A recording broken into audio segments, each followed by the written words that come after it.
J'ai apporté le téléphone de mon mari pour le faire réparer. Le technicien, un ami de la famille, m'a prise à part et m'a dit, annulez les cartes et changez les serrures immédiatement. Confuse, j'ai demandé, que s'est-il passé?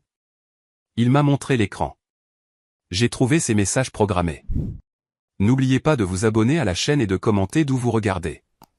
J'ai toujours cru que les petites décisions sont celles qui comptent le plus. Celles que nous prenons sans réfléchir, guidés par la routine et la confortable supposition que demain ressemblera à aujourd'hui. Ce mardi matin-là, à Portland, dans le Maine, j'ai pris une de ces décisions. J'ai ramassé le téléphone de Robert sur la table de chevet où il l'avait laissé.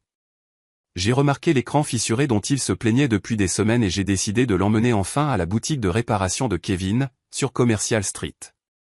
Je m'appelle Stella Hammond et j'ai 66 ans. Je suis marié à Robert depuis 41 ans. Nous avons élevé 3 enfants dans notre modeste maison victorienne sur Mainjoie-Île. Nous les avons vus grandir, se marier, déménager et revenir pour les vacances avec leurs propres enfants. J'ai travaillé comme bibliothécaire pendant 37 ans avant de prendre ma retraite. Robert exerce encore la dentisterie 3 jours par semaine, bien qu'il parle constamment de prendre une retraite complète.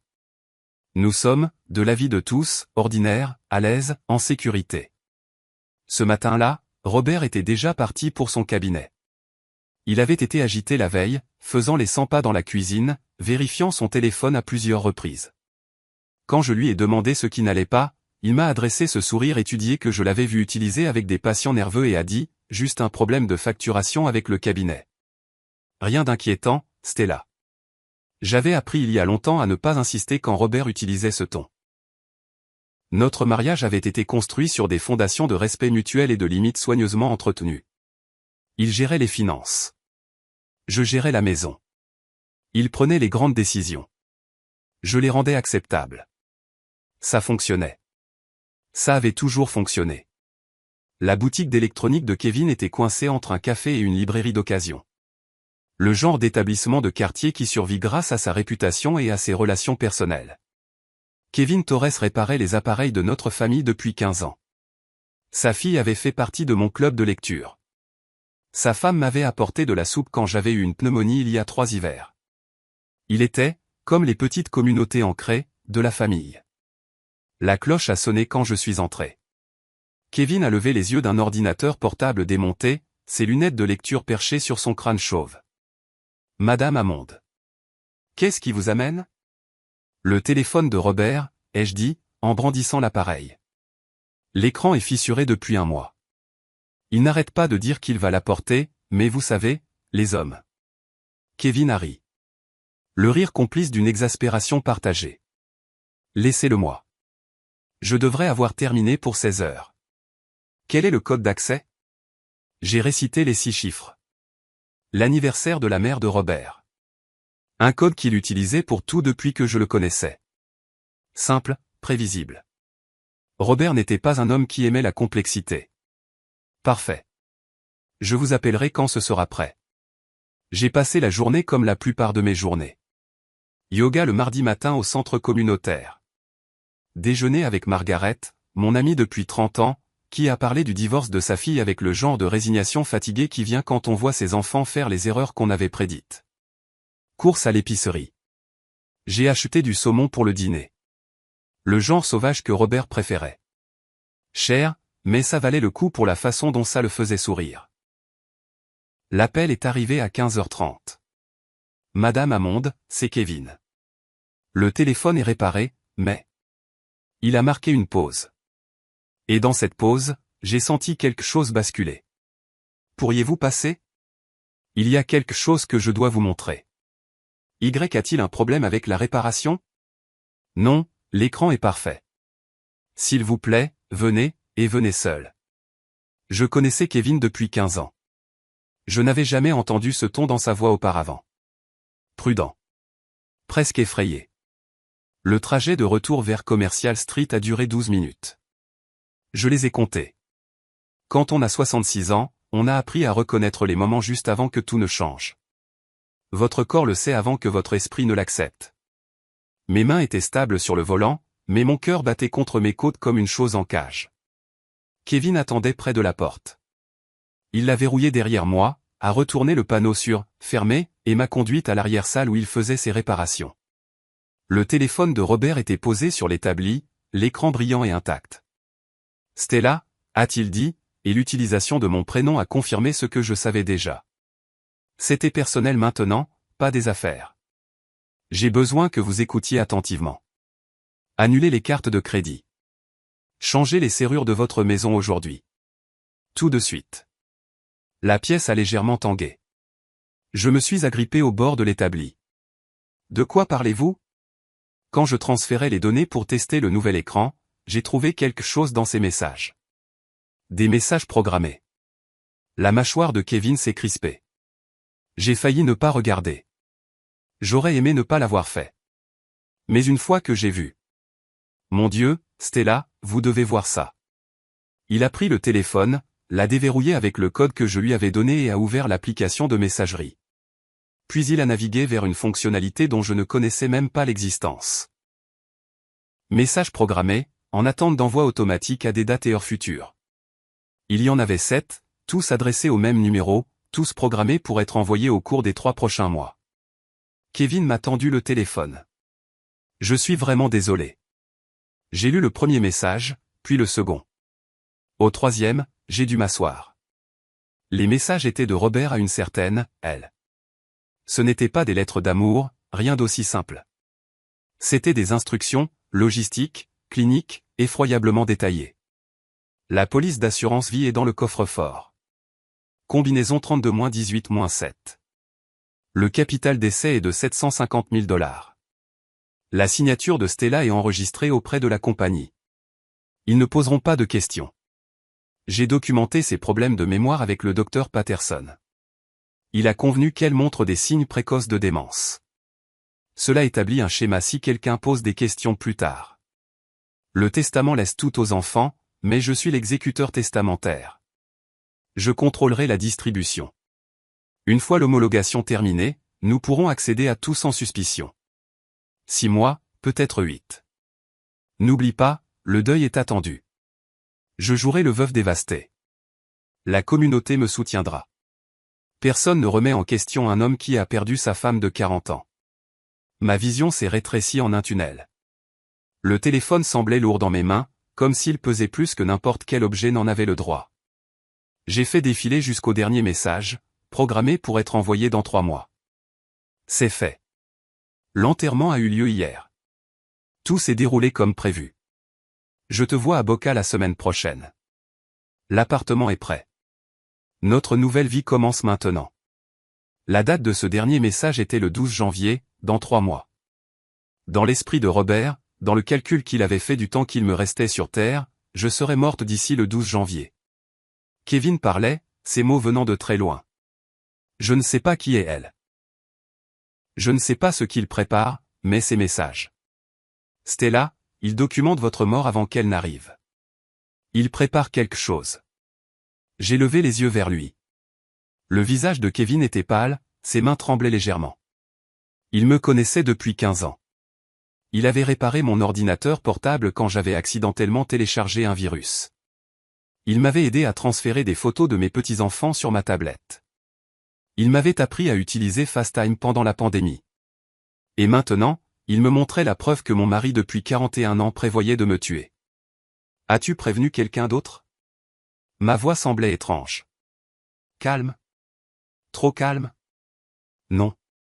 Jésus, non. Je vous ai appelé immédiatement. Kevin se passa une main sur le visage. Nous devons appeler la police, tout de suite. Non, Stella. Non, ai-je répété, et cette fois, il y avait de l'acier dans ma voix.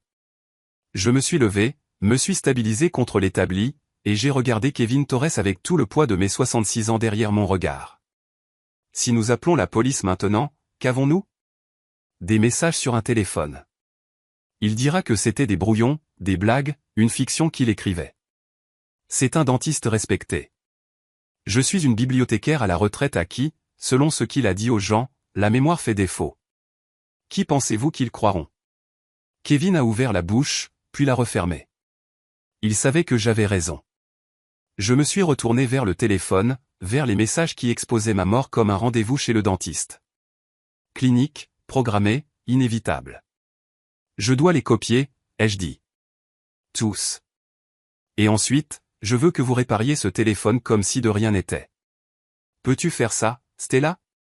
Qu'est-ce que tu vas faire? Je pensais à Robert faisant les 100 pas dans la cuisine la nuit dernière, vérifiant son téléphone. Avait-il vérifié ses messages, s'assurant qu'ils étaient toujours en attente, planifiant mon meurtre avec le même soin qu'il avait utilisé pour planifier nos vacances à Acadia l'été dernier? Je vais découvrir qui est elle, ai-je dit doucement. Je vais découvrir exactement ce qu'il prépare, et ensuite, je m'assurerai que le seul enterrement qui aura lieu en janvier sera celui de sa réputation. Kevin m'a regardé fixement. Puis, lentement, il a hoché la tête et a sorti son propre téléphone. Je vais prendre des captures d'écran. Je les enverrai à mon adresse email cryptée. Des preuves. Pendant qu'il photographiait chaque message, je me suis forcé à les relire, à voir au-delà du choc et de la terreur, et à me concentrer sur ce qu'ils révélaient. Robert planifiait cela depuis des mois. Il avait préparé le terrain avec notre médecin de famille, me faisant passer pour instable. Il avait examiné nos finances, nos assurances, notre planification successorale. Il avait trouvé quelqu'un, ce mystérieux elle, pour l'aider, ou peut-être pour s'enfuir avec après. Et il avait été si confiant, si certain du succès, qu'il avait programmé des messages à envoyer après ma mort, une chronologie de triomphe. Il avait cependant commis une erreur cruciale, une petite erreur arrogante que les hommes comme Robert commettent toujours. Il m'avait sous-estimé. Il avait regardé sa femme de 66 ans avec ses cours de yoga, ses clubs de lecture et ses dîners au saumon et avait vu quelqu'un de facile à effacer. Il avait oublié que les bibliothécaires sont des chercheurs, que nous savons comment trouver des informations, comment retracer des liens, comment construire des dossiers à partir de faits dispersés. Il avait oublié que les femmes de mon âge ne survivent pas aussi longtemps en étant naïves. Kevin a fini de photographier les messages et m'a rendu le téléphone. Et maintenant? Maintenant, vous réparez cet écran à la perfection, ai-je dit. Et quand Robert viendra le chercher demain, vous lui direz que tout a fonctionné parfaitement. Aucune donnée perdue, aucun problème. Et vous? J'ai glissé le téléphone dans mon sac à main. Je rentre à la maison pour préparer le dîner. Et ensuite, je vais découvrir tous les secrets que mon mari a gardés. Je suis sorti de cette boutique de réparation dans l'après-midi d'octobre. Le soleil se couchait sur Casco Bay, peignant l'eau d'un rouge doré. Beau, trompeur, comme 41 ans de mariage qui avaient caché un complot de meurtre sous leur surface calme. Robert me voulait morte d'ici le 12 janvier. Il allait être déçu.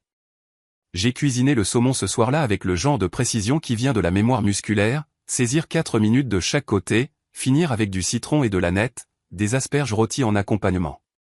Je me suis déplacé dans notre cuisine avec ses carreaux de métro blanc que j'avais choisis et les casseroles en cuivre que la mère de Robert nous avait offertes en cadeau de mariage, et je me suis senti comme une étrangère dans ma propre vie. Robert est rentré à 18h15, exactement comme il l'avait fait pendant 41 ans.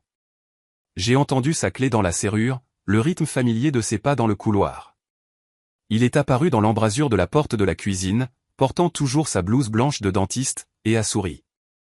Quelque chose sent merveilleusement bon, a-t-il dit en m'embrassant sur la joue. Ses lèvres semblaient glacées contre ma peau. Comment s'est passée ta journée, ai-je demandé, ma voix stable, égale, la voix que j'avais perfectionnée au cours de 4 décennies de mariage. Longue. Madame Patterson avait besoin d'un traitement de canal. Et tu sais comme elle est bavarde. Il a desserré sa cravate. Ce petit geste de retour à la maison que j'avais observé des milliers de fois. Et toi? Que as-tu fait aujourd'hui? C'était le test. J'ai posé la spatule et me suis tourné pour lui faire face. J'ai emmené ton téléphone chez Kevin.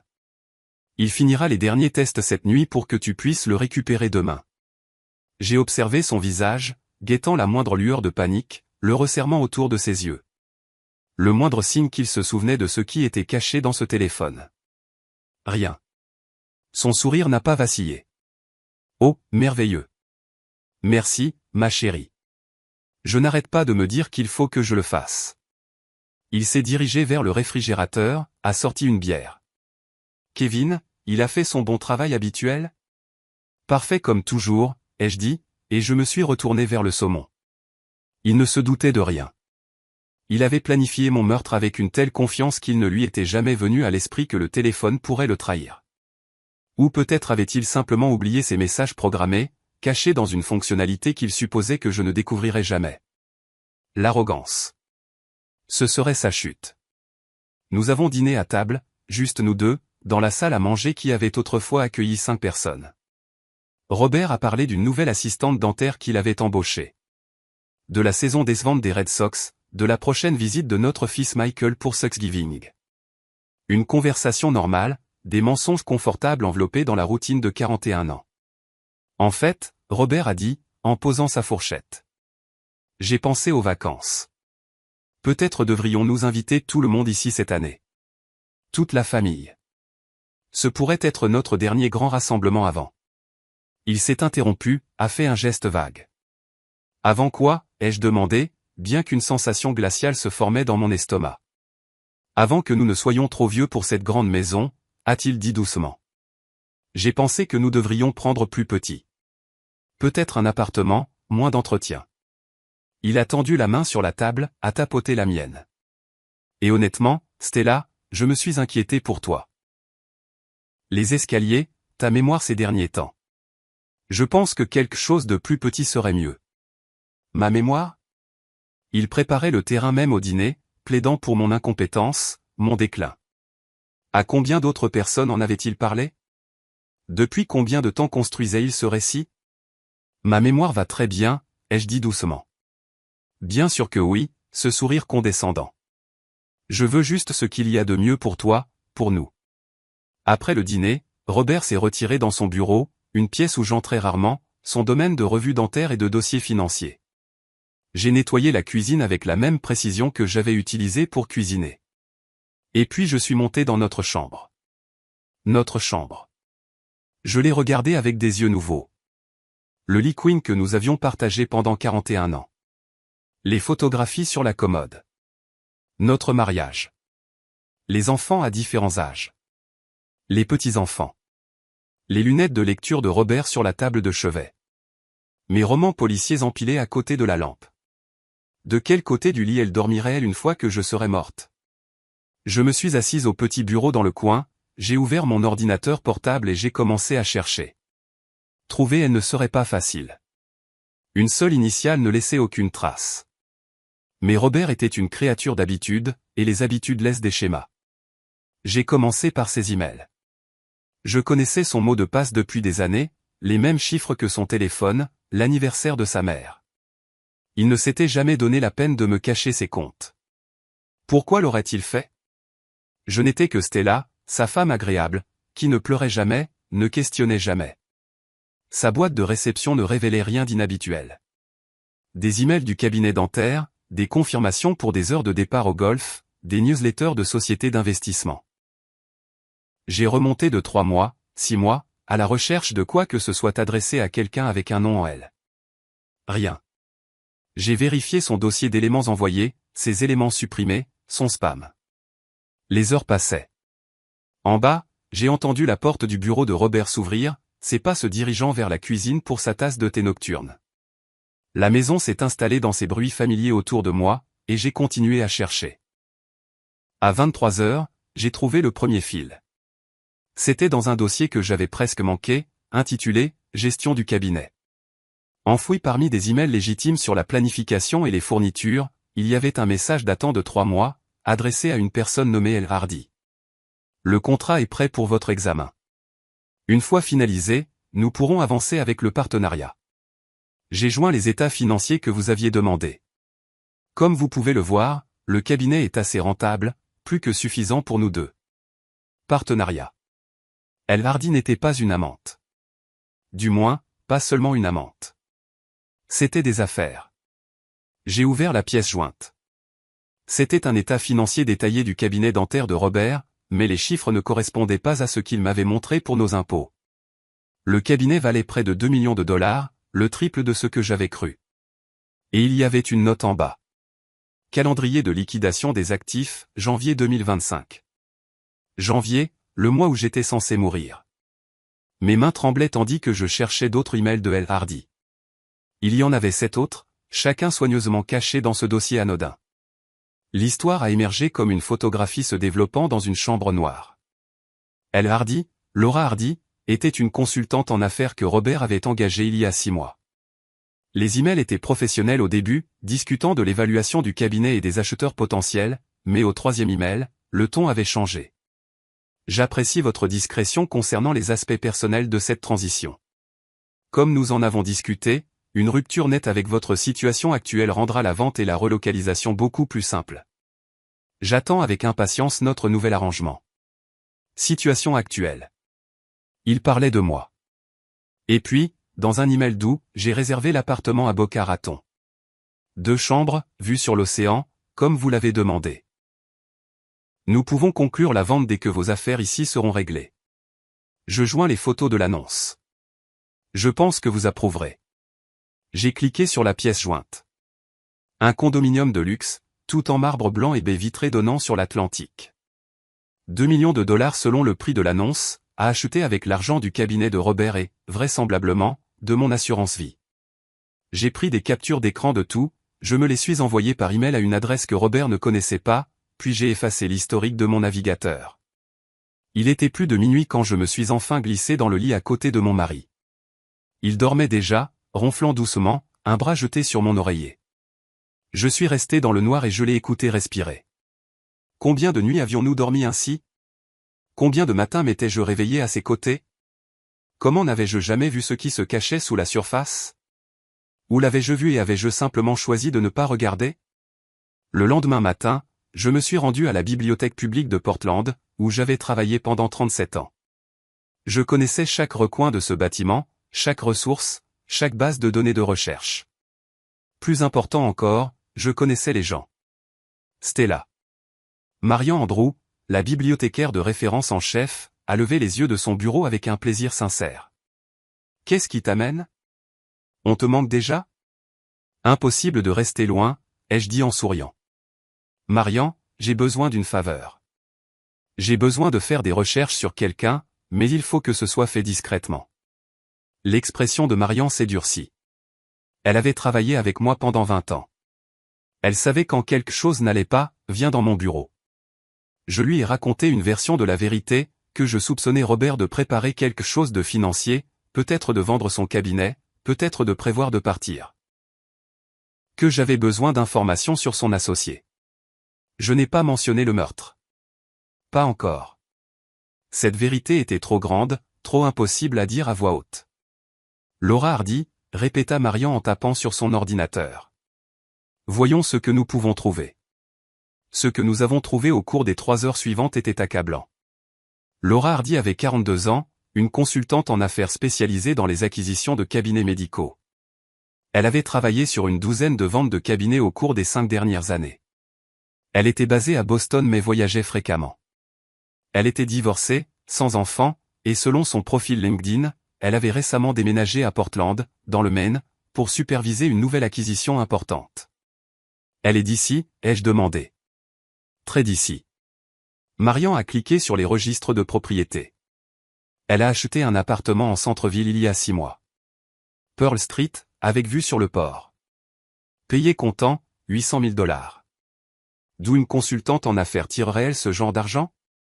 Marian a dû voir la question sur mon visage. Tu veux que je creuse plus loin? S'il te plaît. À midi, Marian avait retracé l'historique financier de Laura Hardy à travers les registres publics et les registres professionnels. La femme était noyée sous les dettes. Son entreprise précédente avait fait faillite de manière spectaculaire 2 ans auparavant, la laissant avec des prêts impayés et des créanciers. L'appartement de Portland avait été acheté par l'intermédiaire d'une société écran, et l'argent, les yeux de Marian s'écarquillèrent en trouvant cela. L'argent avait été transféré d'un compte appartenant au cabinet dentaire de Robert. Stella, dit Marian prudemment, cette femme semble détourner des fonds du cabinet de ton mari. Où il la finance, ai-je terminé, volontairement. Robert avait donné à Laura Hardy 800 000 $. Il lui avait promis un appartement de luxe à Boca Raton. Il prévoyait de vendre son cabinet pour 2 millions et de disparaître avec elle en janvier. Et la seule chose qui se dressait sur son chemin, c'était moi. Il y a autre chose, dit Marian, sa voix baissant. J'ai trouvé des dossiers judiciaires. Laura Hardy a fait l'objet d'une enquête pour fraude envers les personnes âgées dans le Massachusetts il y a 3 ans. Un client l'a accusée de l'avoir manipulée pour qu'il lui cède ses actifs. L'affaire a été classée sans suite faute de preuves. Mais Stella, elle a un mode opératoire. Fraude envers les personnes âgées. J'avais 66 ans. Robert en avait 68. Pour qui me prend-il, à quel point me croit-il stupide, ai-je murmuré. Quoi? Il se fait arnaquer. Il pense qu'il planifie ma mort, mais c'est elle qui planifie la sienne.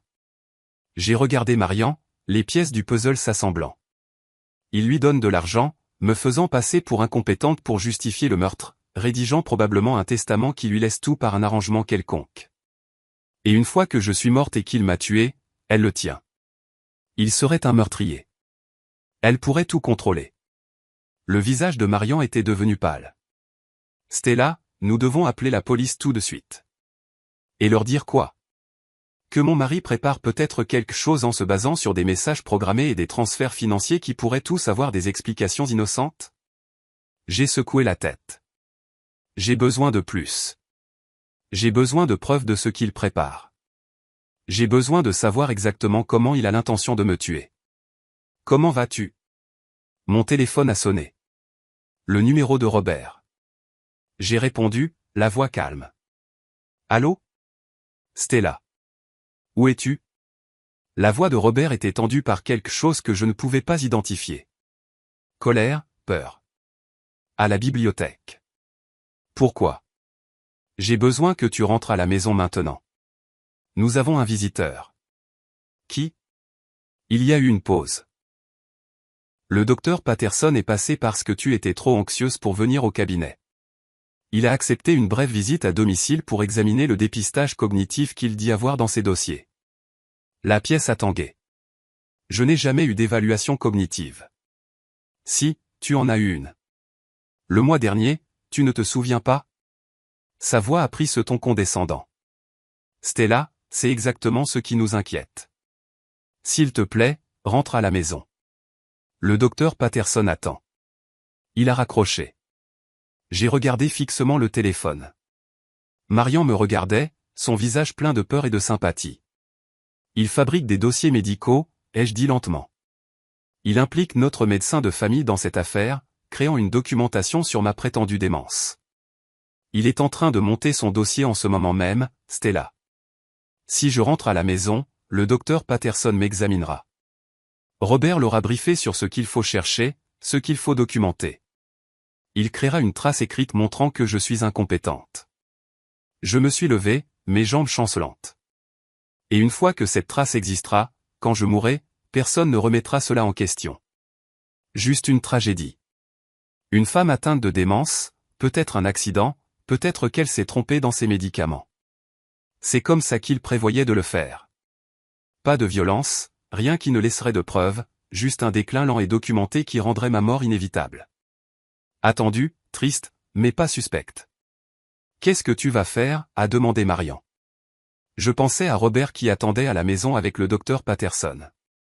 Je pensais à Laura Hardy dans son appartement du centre-ville acheté avec l'argent de mon mari. Je pensais à ces messages programmés qui décomptaient jusqu'à ma mort.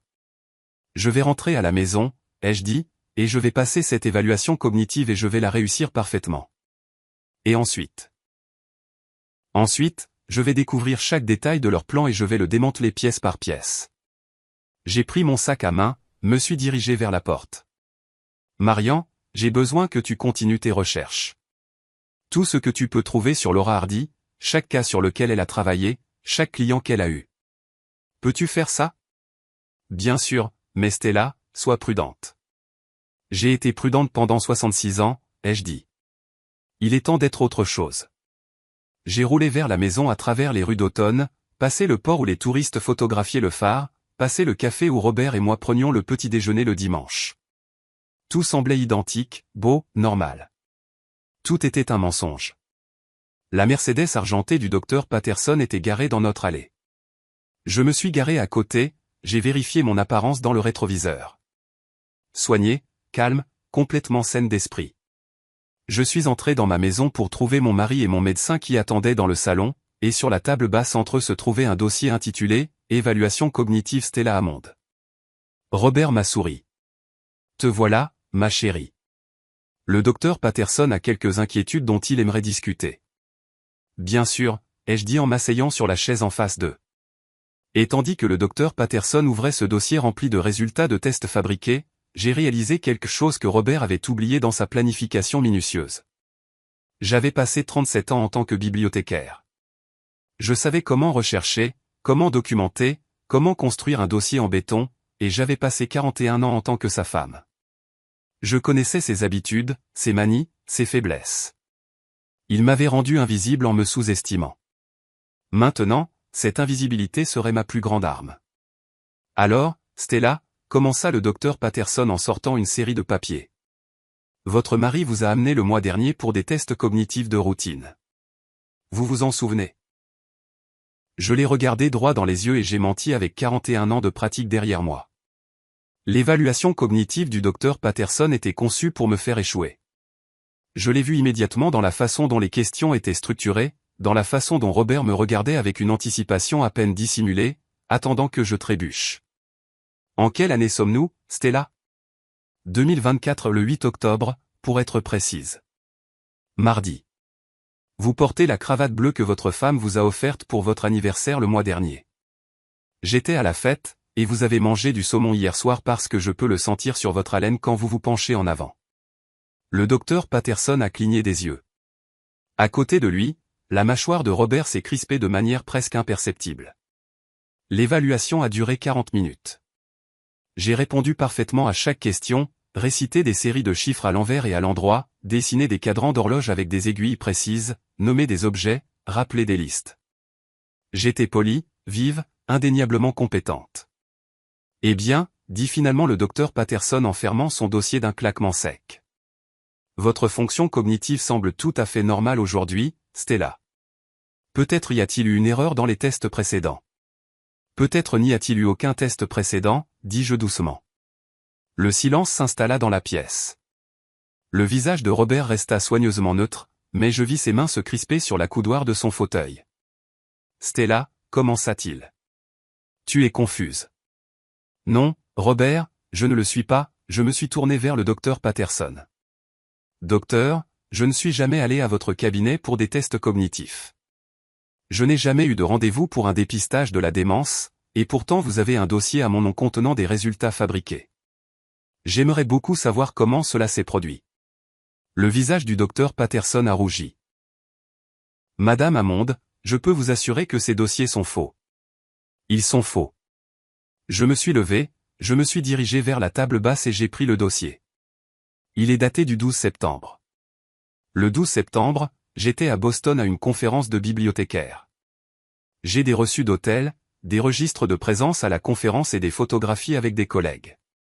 Je n'étais nulle part près de votre cabinet. J'avais vérifié les dates ce matin-là à la bibliothèque, en consultant mon calendrier, mes relevés de carte de crédit. Je savais que Robert aurait créé une sorte de trace écrite, et je devais prouver que c'était de la fiction. Il doit y avoir une erreur, dit le docteur Patterson, mais sa voix avait perdu son autorité. Il regardait Robert maintenant, la confusion et un premier soupçon d'inquiétude traversant ses traits. Oui, ai-je convenu. Il y a eu une erreur délibérée. J'ai ouvert le dossier, sorti les formulaires d'évaluation.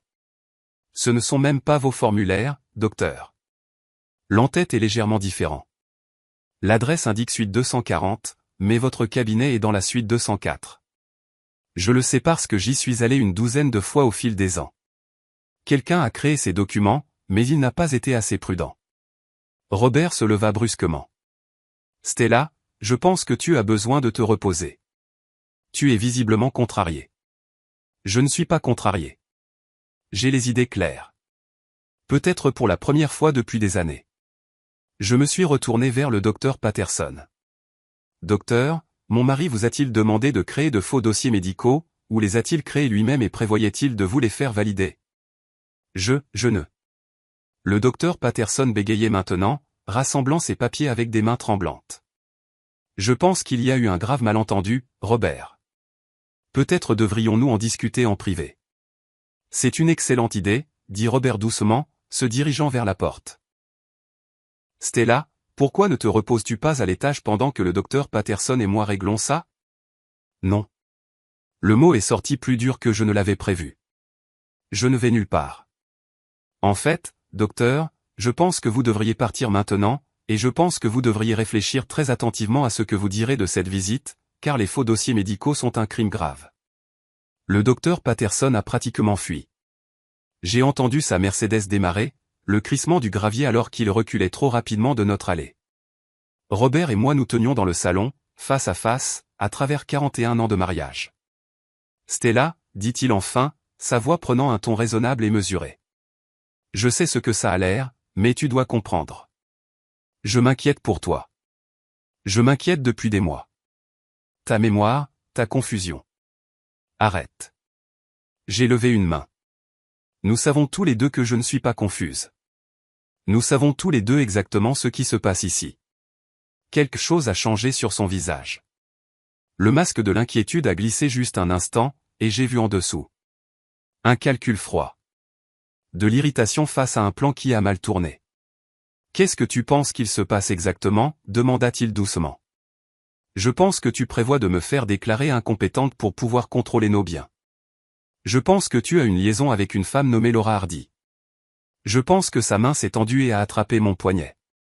Pas assez fort pour faire mal, mais assez fort pour choquer. En 41 ans, Robert ne m'avait jamais attrapé. Tu as fouillé dans mes affaires, a-t-il dit, et sa voix était différente maintenant, plus froide. Mes emails, mes dossiers. Tes comptes non verrouillés, ai-je corrigé en libérant mon poignet. Tu n'as jamais pris la peine de cacher quoi que ce soit parce que tu n'as jamais pensé que je regarderais. Tu m'as sous-estimé. Clairement. Il a reculé, s'est passé une main dans les cheveux. Quand il m'a regardé de nouveau, le masque était de retour, mais plus fin maintenant, transparent. Très bien, parlons honnêtement. Oui, je prévois de vendre le cabinet. Oui, Laura m'aide. Nous sommes devenus proches. Je ne savais pas comment te le dire. Comment me dire que tu prévois de partir, ou comment me dire que tu prévois de me tuer d'abord?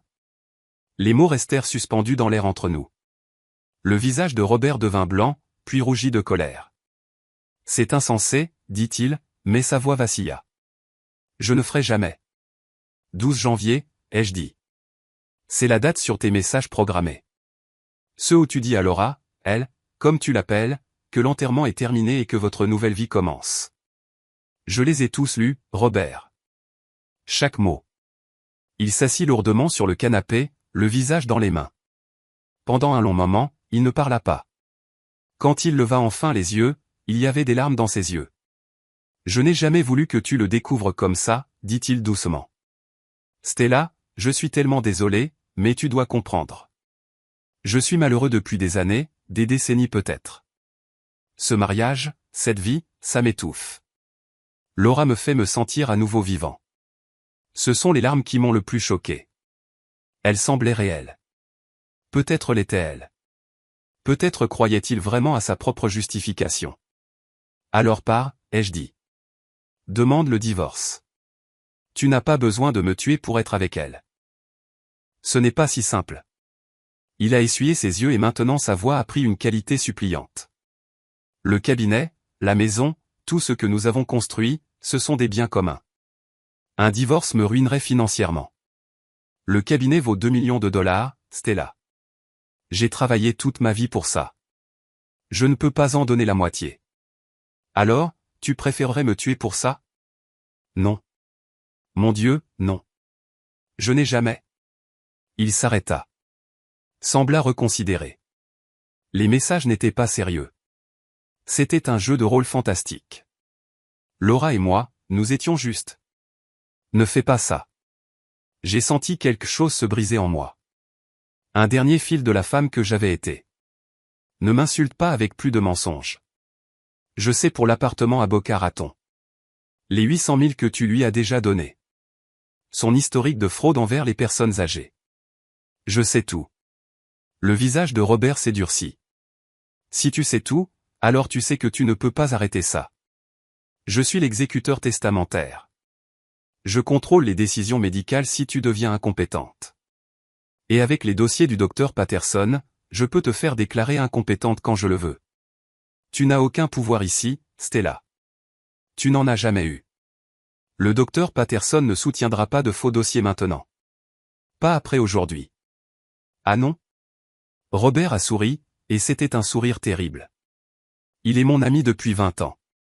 Nous jouons au golf ensemble. Nos femmes sont amies, et c'est lui qui devra faire face aux conséquences de ces dossiers fabriqués, pas moi. Je lui dirai que tu les as trouvés, que tu les as créés toi-même dans le cadre de ta démence. La preuve que tu es délirante, paranoïaque. Qui penses-tu qu'il protégera? Sa réputation ou la tienne? La vérité m'a frappé comme de l'eau froide. Le docteur Patterson se protégerait, ce qui signifiait protéger l'histoire de Robert. Je les avais acculés tous les deux, et maintenant il n'aurait d'autre choix que de redoubler d'efforts. Et si tu essaies de le dire à quelqu'un d'autre, continua Robert, se levant maintenant, se dirigeant vers moi avec le même calme mesuré qu'il utilisait avec les patients difficiles, je te ferai interner pour évaluation. Garde psychiatrique, 72 heures minimum. Et quand tu sortiras, si tu sors, tu auras un dossier psychiatrique pour accompagner ton déclin cognitif. Personne ne croira un mot de ce que tu diras. Il avait raison. Le système le croirait, lui, le dentiste respecté, plutôt que moi. Surtout avec des dossiers médicaux fabriqués et un internement psychiatrique à l'appui. J'avais commis une erreur tactique. Je l'avais confronté trop tôt. Avant d'avoir des preuves irréfutables, avant d'avoir monté un dossier assez solide pour résister à sa contre-attaque. Qu'est-ce qui se passe maintenant? Demandai-je doucement. Maintenant, Robert vérifia sa montre. Maintenant, j'ai un appel à passer. Ensuite, nous allons nous asseoir et en discuter comme des adultes rationnels. Nous allons trouver un accord sur la façon dont ce mariage se termine, pacifiquement, à l'amiable. Ou je passe l'appel pour te faire évaluer. À toi de choisir, Stella. Il est sorti de la pièce, son téléphone déjà à la main. J'ai entendu la porte de son bureau se fermer. Je suis resté dans notre salon, tremblante de rage et de peur, et réalisant avec horreur que je l'avais sous-estimé tout autant qu'il m'avait sous-estimé. Mon téléphone a vibré. Un SMS de Marian. Trouver quelque chose d'urgent. Peux-tu venir à la bibliothèque?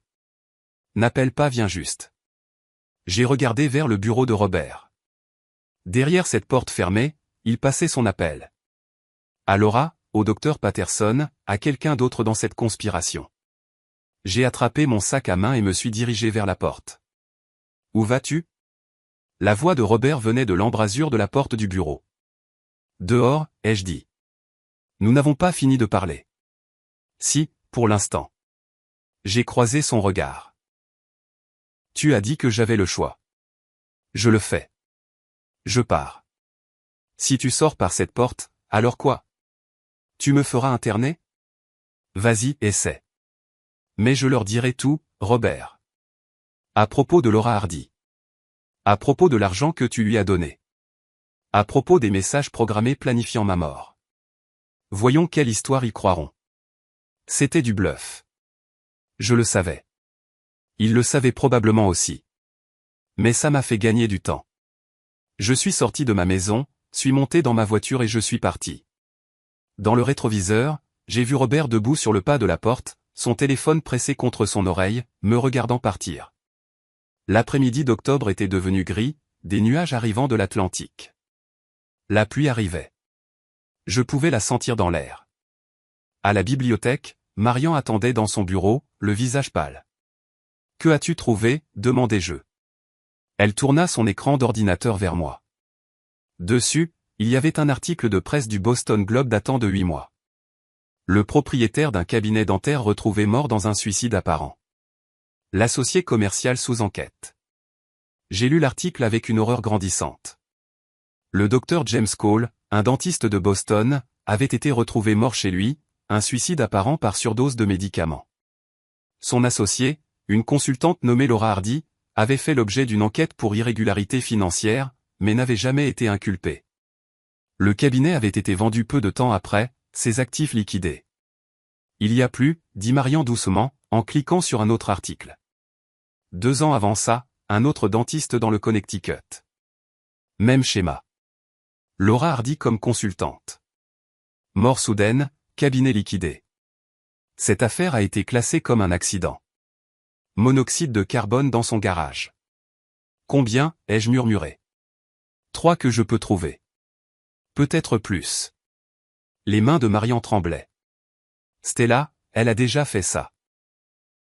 Elle trouve des professionnels qui réussissent, des hommes plus âgés, les aident à planifier une sorte de stratégie de sortie, et puis ils meurent. Et à chaque fois, elle s'en sort avec une fortune, et aucune charge n'est retenue. 3 hommes, tous morts, tous classés comme suicide ou accident. Tous après s'être associés avec Laura Hardy. Robert ne sait pas, ai-je dit lentement. Il pense qu'il l'utilise. Il pense qu'ils vont me tuer et s'enfuir ensemble. Mais c'est elle qui prévoit de le tuer, lui aussi. Après qu'il m'ait tué, peut-être même en faisant passer ça pour un meurtre-suicide. Mari coupable, femme morte, fin tragique. Tu dois le prévenir. Pourquoi devrais-je? Les mots sont sortis amers. Il prévoit de m'assassiner. Peut-être qu'elle devrait le tuer en premier. Stella, non. Tu as raison. J'ai pressé mes mains sur mes tempes, essayant de réfléchir. S'il meurt, tout devient compliqué. Enquête d'assurance, bataille successorale, et nos enfants. Je me suis arrêté. Nos enfants, Michael, Michel et Jennifer. 3 adultes qui seraient dévastés par la mort de leur père, qui hériteraient de tout, qui ne sauraient jamais que leur père avait prévu d'assassiner leur mère, à moins que je ne puisse le prouver. Je dois parler à Laura Hardy, ai-je dit, face à face. C'est insensé. Elle est dangereuse. Elle a tué au moins 3 personnes. Elle n'a jamais été prise, ce qui signifie qu'elle est prudente, calculatrice. Elle ne risquera pas d'être exposée en me faisant quoi que ce soit directement. J'ai attrapé mon sac à main. Où habite-t-elle? Pearl Street. Mais Stella.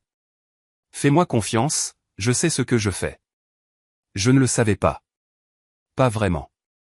Mais je n'avais plus le temps pour une planification minutieuse. Robert faisait ses manœuvres, et je devais faire les miennes plus rapidement. L'appartement de Laura Hardy se trouvait dans un entrepôt reconverti surplombant le port. Tout en briques apparentes et en baies vitrées.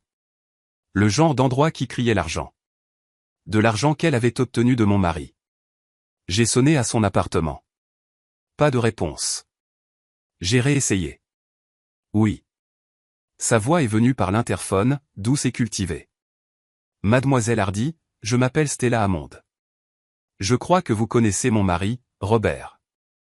J'aimerais vous parler. Une longue pause, puis, montée. 4e étage. L'ascenseur est monté lentement, me donnant le temps de remettre en question chaque décision qui m'avait amené ici. Mais les portes se sont ouvertes et elle était là, attendant sur le pas de sa porte. Laura Hardy était belle. Pas de manière évidente. Elle avait 42 ans, des cheveux gris parsemant sa chevelure sombre et des rides autour des yeux. Mais il y avait quelque chose de magnétique en elle, une intelligence dans son regard que j'ai immédiatement reconnue. C'était une prédatrice, et elle était très douée dans ce qu'elle faisait. Madame Hammond, dit-elle en s'écartant pour me laisser entrer. Je vous attendais. L'appartement était meublé de façon minimaliste mais coûteuse. Murs blancs, mobilier moderne, cette vue à $1 million sur le port. Vraiment, ai-je dit. Robert m'a appelé ce matin. Il s'inquiète pour vous. Il dit que vous agissez de manière paranoïaque, que vous fouillez dans ses affaires, que vous portez des accusations. Elle versa 2 verres de vin, m'en offrit un. Je ne l'ai pas pris. Il craint que vous ne souffriez de démence précoce. Comme c'est pratique pour vous deux. Laura sourit et posa le vin. Ne jouons pas, Stella. Nous sommes toutes les deux des femmes intelligentes.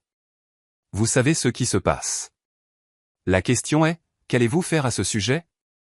Je vais vous arrêter, ai-je dit, tous les deux. Non, vous n'allez pas le faire. Elle s'assit sur le canapé blanc, croisa élégamment les jambes. Parce que vous ne pouvez rien prouver. Ces messages programmés. Robert dira que c'était une blague. Un jeu auquel nous jouions. L'argent, des investissements commerciaux. Les faux dossiers médicaux. Il blâmera le docteur Patterson. Prétendra qu'il a été trompé. Tout peut être expliqué. Vous avez déjà fait ça. 3 fois au moins. 3 hommes morts. Des coïncidences tragiques. Son sourire ne vacilla pas, enquêté et innocenté à chaque fois. Parce que je suis très prudente, Stella. Et très patiente. Pourquoi me dites-vous ça? Parce que je veux que vous compreniez votre situation. Laura se pencha en avant. Robert a l'intention de vous tuer. Il s'y est engagé maintenant. Son cabinet est sous contrat. L'argent a été transféré. Notre vie en Floride est organisée. Mais voici ce qu'il ne sait pas. Je n'ai pas besoin de lui. Je n'en ai jamais eu besoin. Mon sang se glaça. Que voulez-vous dire? Je veux dire que Robert a rempli son rôle. Il m'a donné accès à ses biens. A mis tout en mouvement. Mais une fois que vous serez morte, il deviendra un passif. Un meurtrier avec une conscience coupable. Un homme qui pourrait craquer sous la pression, qui pourrait avouer. Elle se leva, se dirigea vers la fenêtre surplombant le port. Alors, voici ce qui va se passer. Robert va vous tuer, peu importe comment il l'a prévu, quelle que soit la méthode qu'il a choisie. Et puis, rempli de remords, il va se suicider. Un tragique meurtre-suicide. Le cabinet sera liquidé pour régler la succession. Et moi, en tant que son associé et consultante, je faciliterai cette liquidation moyennant des honoraires substantiels. Bien sûr. Vous êtes folle. Je suis pratique, et je vous donne un choix. Elle se tourna pour me faire face. Travaillez avec moi. Aidez-moi à prouver que Robert a l'intention de vous tuer.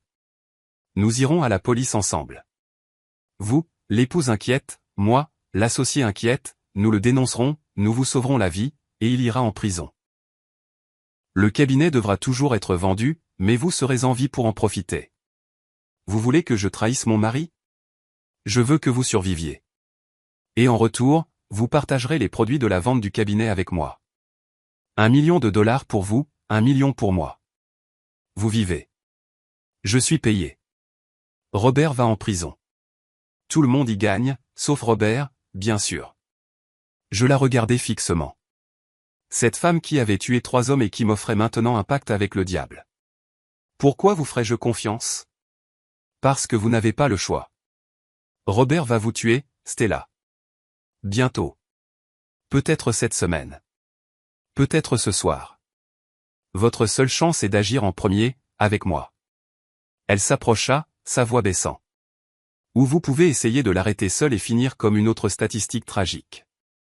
Une autre femme âgée atteinte de démence qui a accidentellement fait une overdose de ses médicaments. Comment pensez-vous qu'il le prépare? Des pilules? Un accident dans les escaliers. Du monoxyde de carbone pendant que vous dormez. Mon téléphone a vibré. Un SMS de Robert. Où es-tu? Nous devons parler. Rentre à la maison. Laura m'a vu le lire. Il s'impatiente.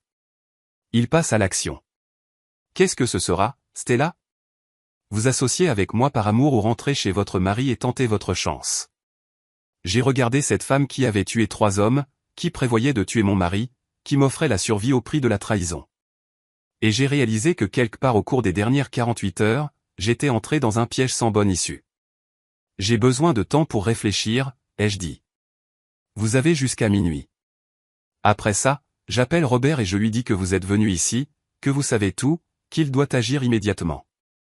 Le sourire de Laura était froid. Choisissez judicieusement, Stella. Votre vie en dépend. Je suis sorti de cet appartement sous la pluie d'octobre, mon téléphone vibrant avec un autre SMS de Robert. Stella, s'il te plaît, rentre à la maison. Je m'inquiète pour toi. J'avais 8 heures jusqu'à minuit. 8 heures pour décider si je devais faire confiance à une tueuse en série ou affronter seul le complot meurtrier de mon mari. 8 heures pour trouver comment survivre à un jeu où les 2 joueurs me voulaient morte. Je ne suis pas rentré chez moi. Au lieu de cela, je suis allé au seul endroit de Portland où je pouvais penser clairement, l'Eastern Promenade qui surplombe la baie de Casco.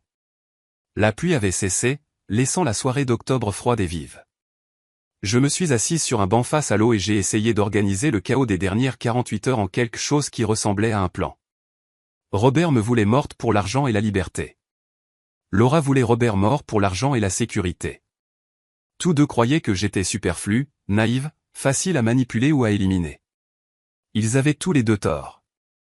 Mon téléphone a sonné. Michael, mon fils aîné. J'ai failli ne pas répondre, mais l'instinct d'une mère est difficile à ignorer. Maman, où es-tu?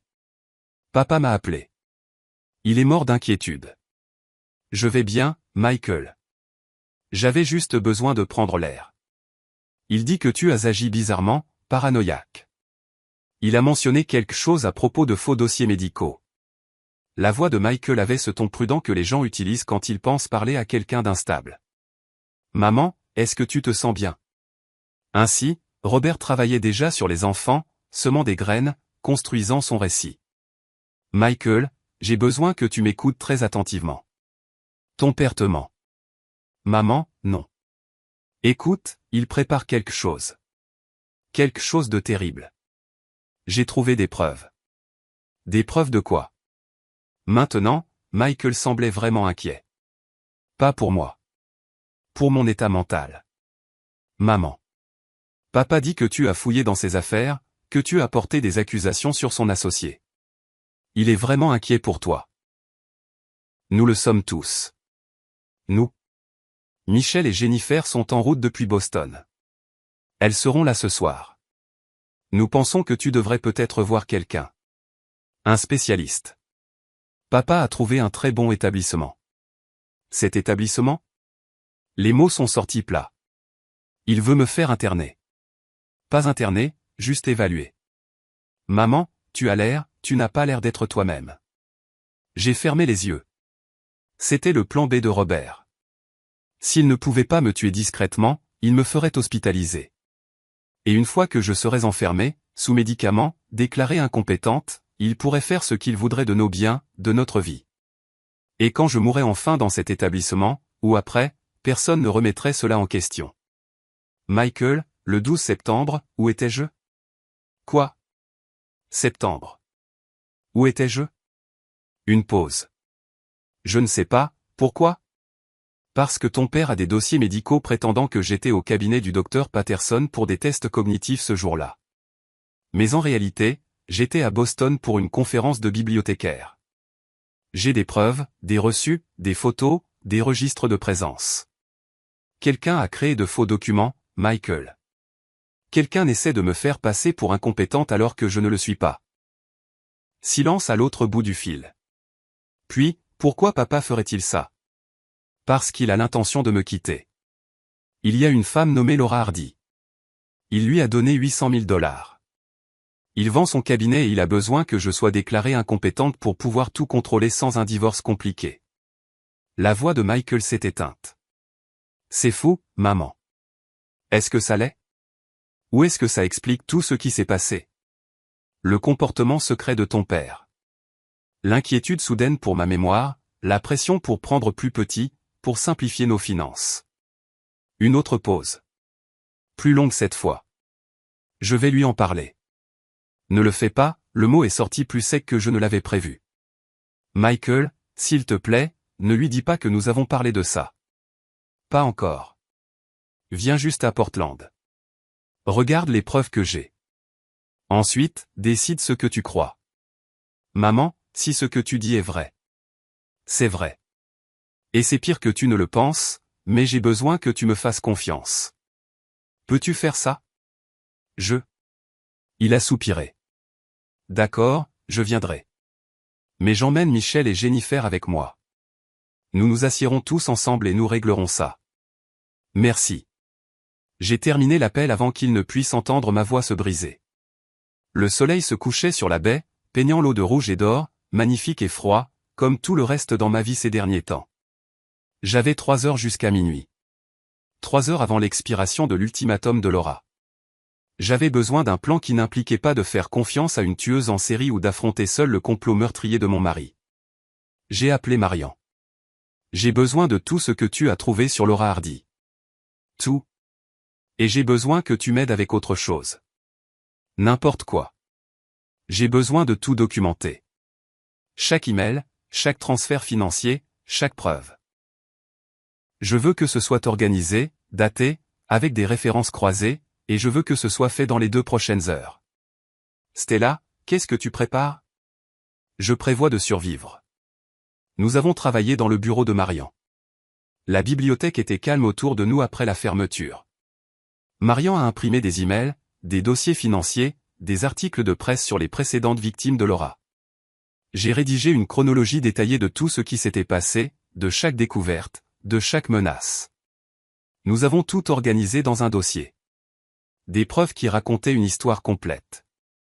L'histoire d'une femme luttant pour sa vie contre 2 prédateurs. C'est suffisant pour aller à la police, a dit Marian en regardant les documents assemblés.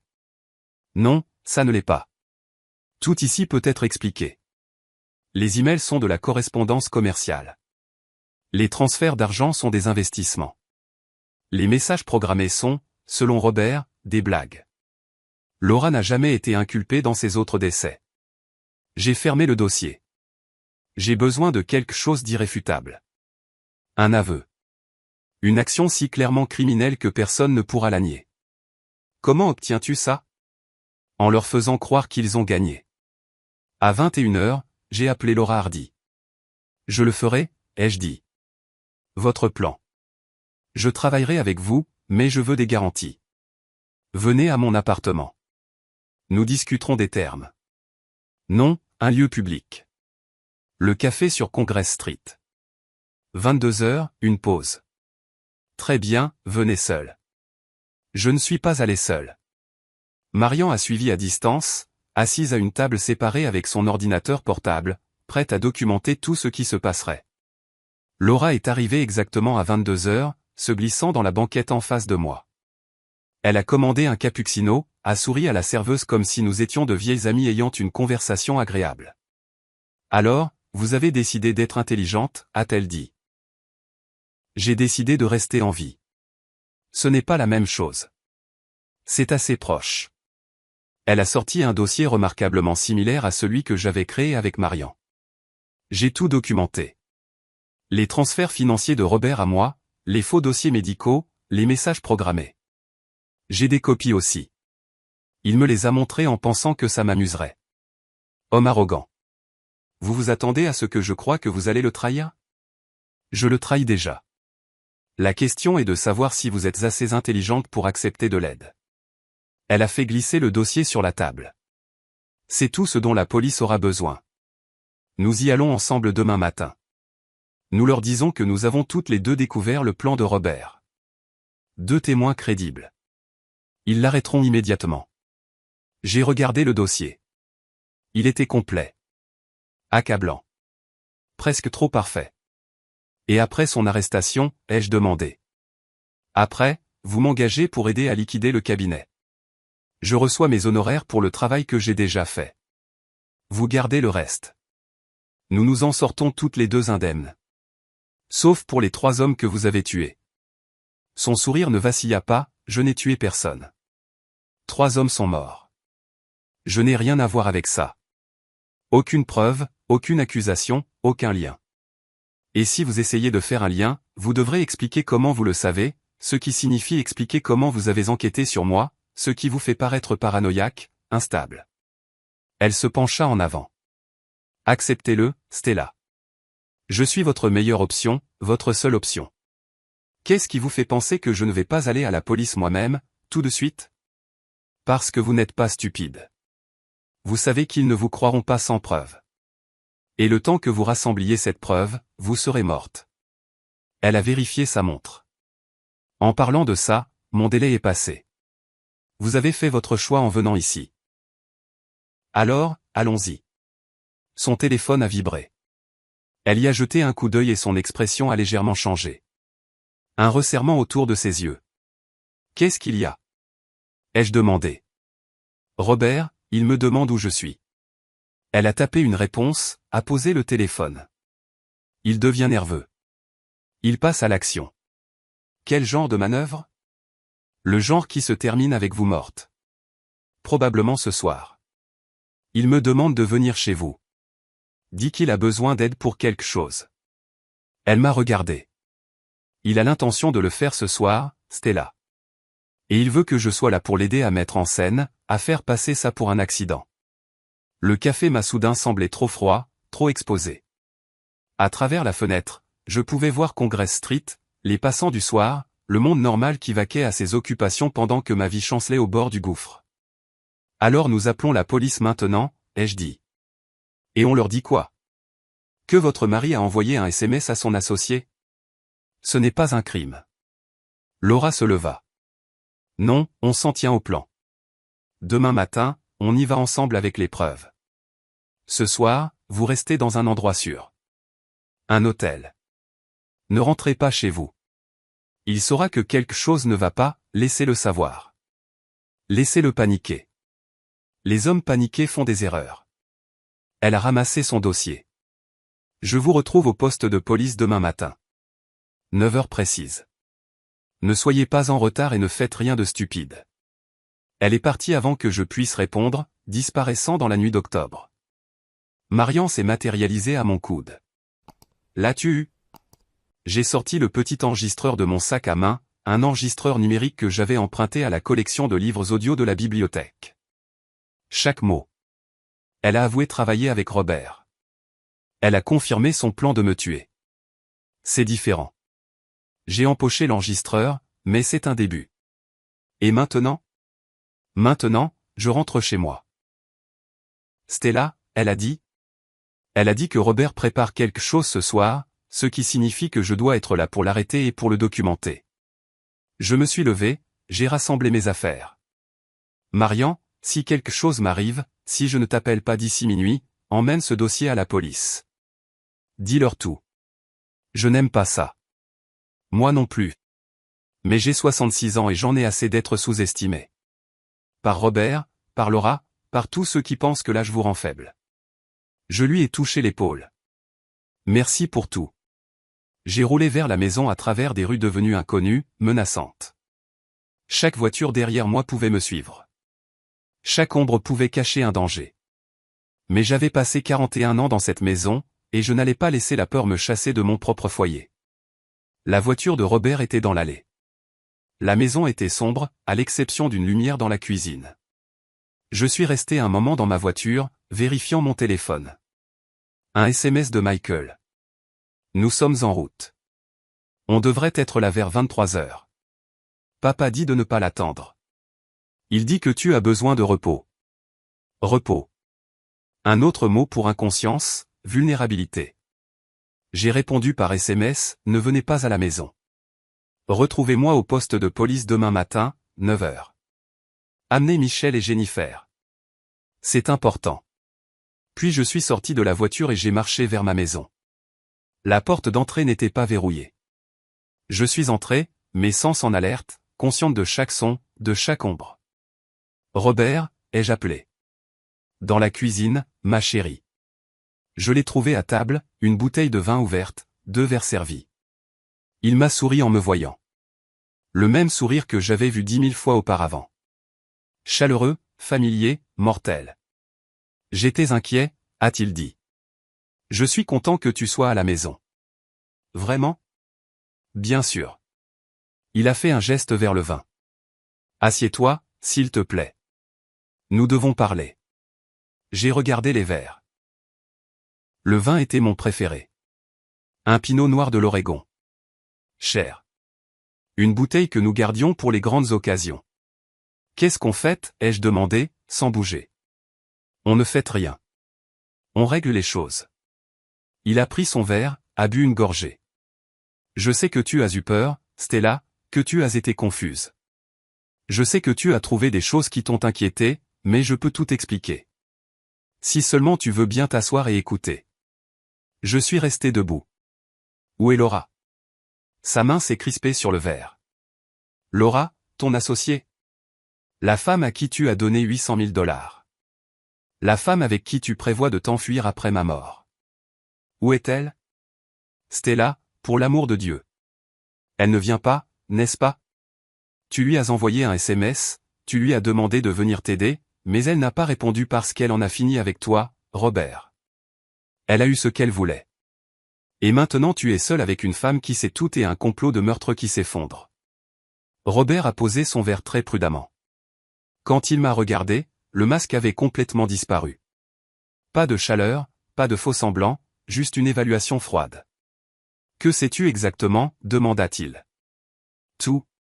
Les messages, l'argent, l'histoire de Laura, les 3 hommes qu'elle a tués. Ton plan pour faire passer ma mort pour un accident.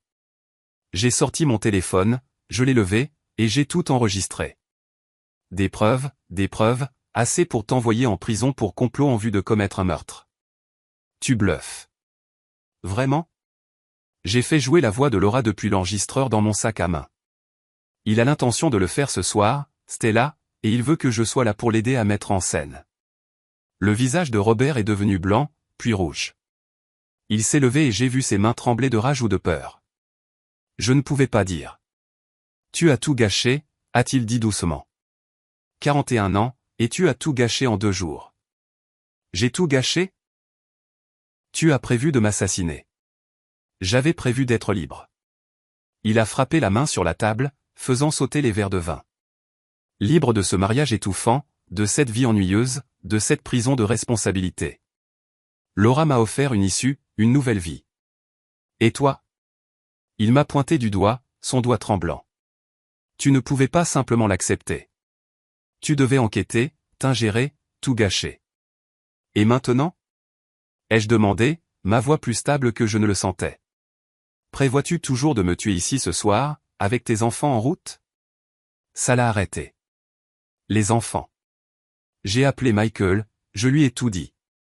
Il vient ici avec Michel et Jennifer. Ils seront là dans moins d'1 heure. Un mensonge, mais un mensonge utile. Et j'ai envoyé toutes les preuves à mon avocat et à la police. Tu ne peux plus me faire taire, Robert. C'est fini. Il m'a regardé fixement et j'ai observé le calcul dans ses yeux, pesant les options, évaluant les voies de sortie, essayant de trouver un moyen de sauver son plan. Puis ses épaules se sont affaissées, il s'est rassis, a pris le verre de vin, l'a vidé. Tu te crois si intelligente, a-t-il dit doucement. Mais tu ne comprends pas ce que tu as fait. Laura n'en a pas fini avec moi. Elle en a fini avec nous deux. Ces autres hommes, ils ne sont pas morts parce qu'elle voulait de l'argent. Ils sont morts parce qu'ils sont devenus des passifs, des menaces, et maintenant nous le sommes tous les deux. Un frisson m'a parcouru l'échine. Que veux-tu dire? Je veux dire que Laura Hardy ne laisse pas de traces. Et nous sommes des traces, Stella. Tous les deux. Elle a des preuves contre moi, et maintenant elle a la preuve que tu sais pour elle.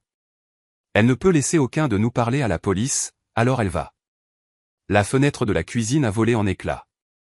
Je me suis jeté au sol instinctivement, une pluie de verre tombant autour de moi. Robert a plongé sous la table. Pendant un instant, il n'y a eu que le silence et le son de notre respiration haletante, puis des bruits de pas sur le porche arrière, lents, mesurés, se dirigeant vers la porte. Les yeux de Robert ont rencontré les miens à travers le sol de la cuisine. Et à ce moment-là, j'y ai vu une terreur authentique. Une terreur qui correspondait à la mienne. Elle est là, a-t-il murmuré. Mon Dieu, aide-nous. Elle est là. La poignée de la porte arrière a tourné lentement. Nous n'avions plus affaire à une arnaqueuse, ni à une intrigante qui travaillait par la manipulation et les documents falsifiés. Nous avions affaire à une tueuse qui avait décidé d'éliminer ses témoins. Et elle entrait. La porte arrière s'est ouverte lentement et Laura Hardy est entrée dans ma cuisine comme si elle en était la propriétaire. Elle portait des gants, en cuir noir, et ne tenait rien de visible. Mais sa présence remplissait la pièce d'une menace froide. Debout, tous les deux, dit-elle calmement.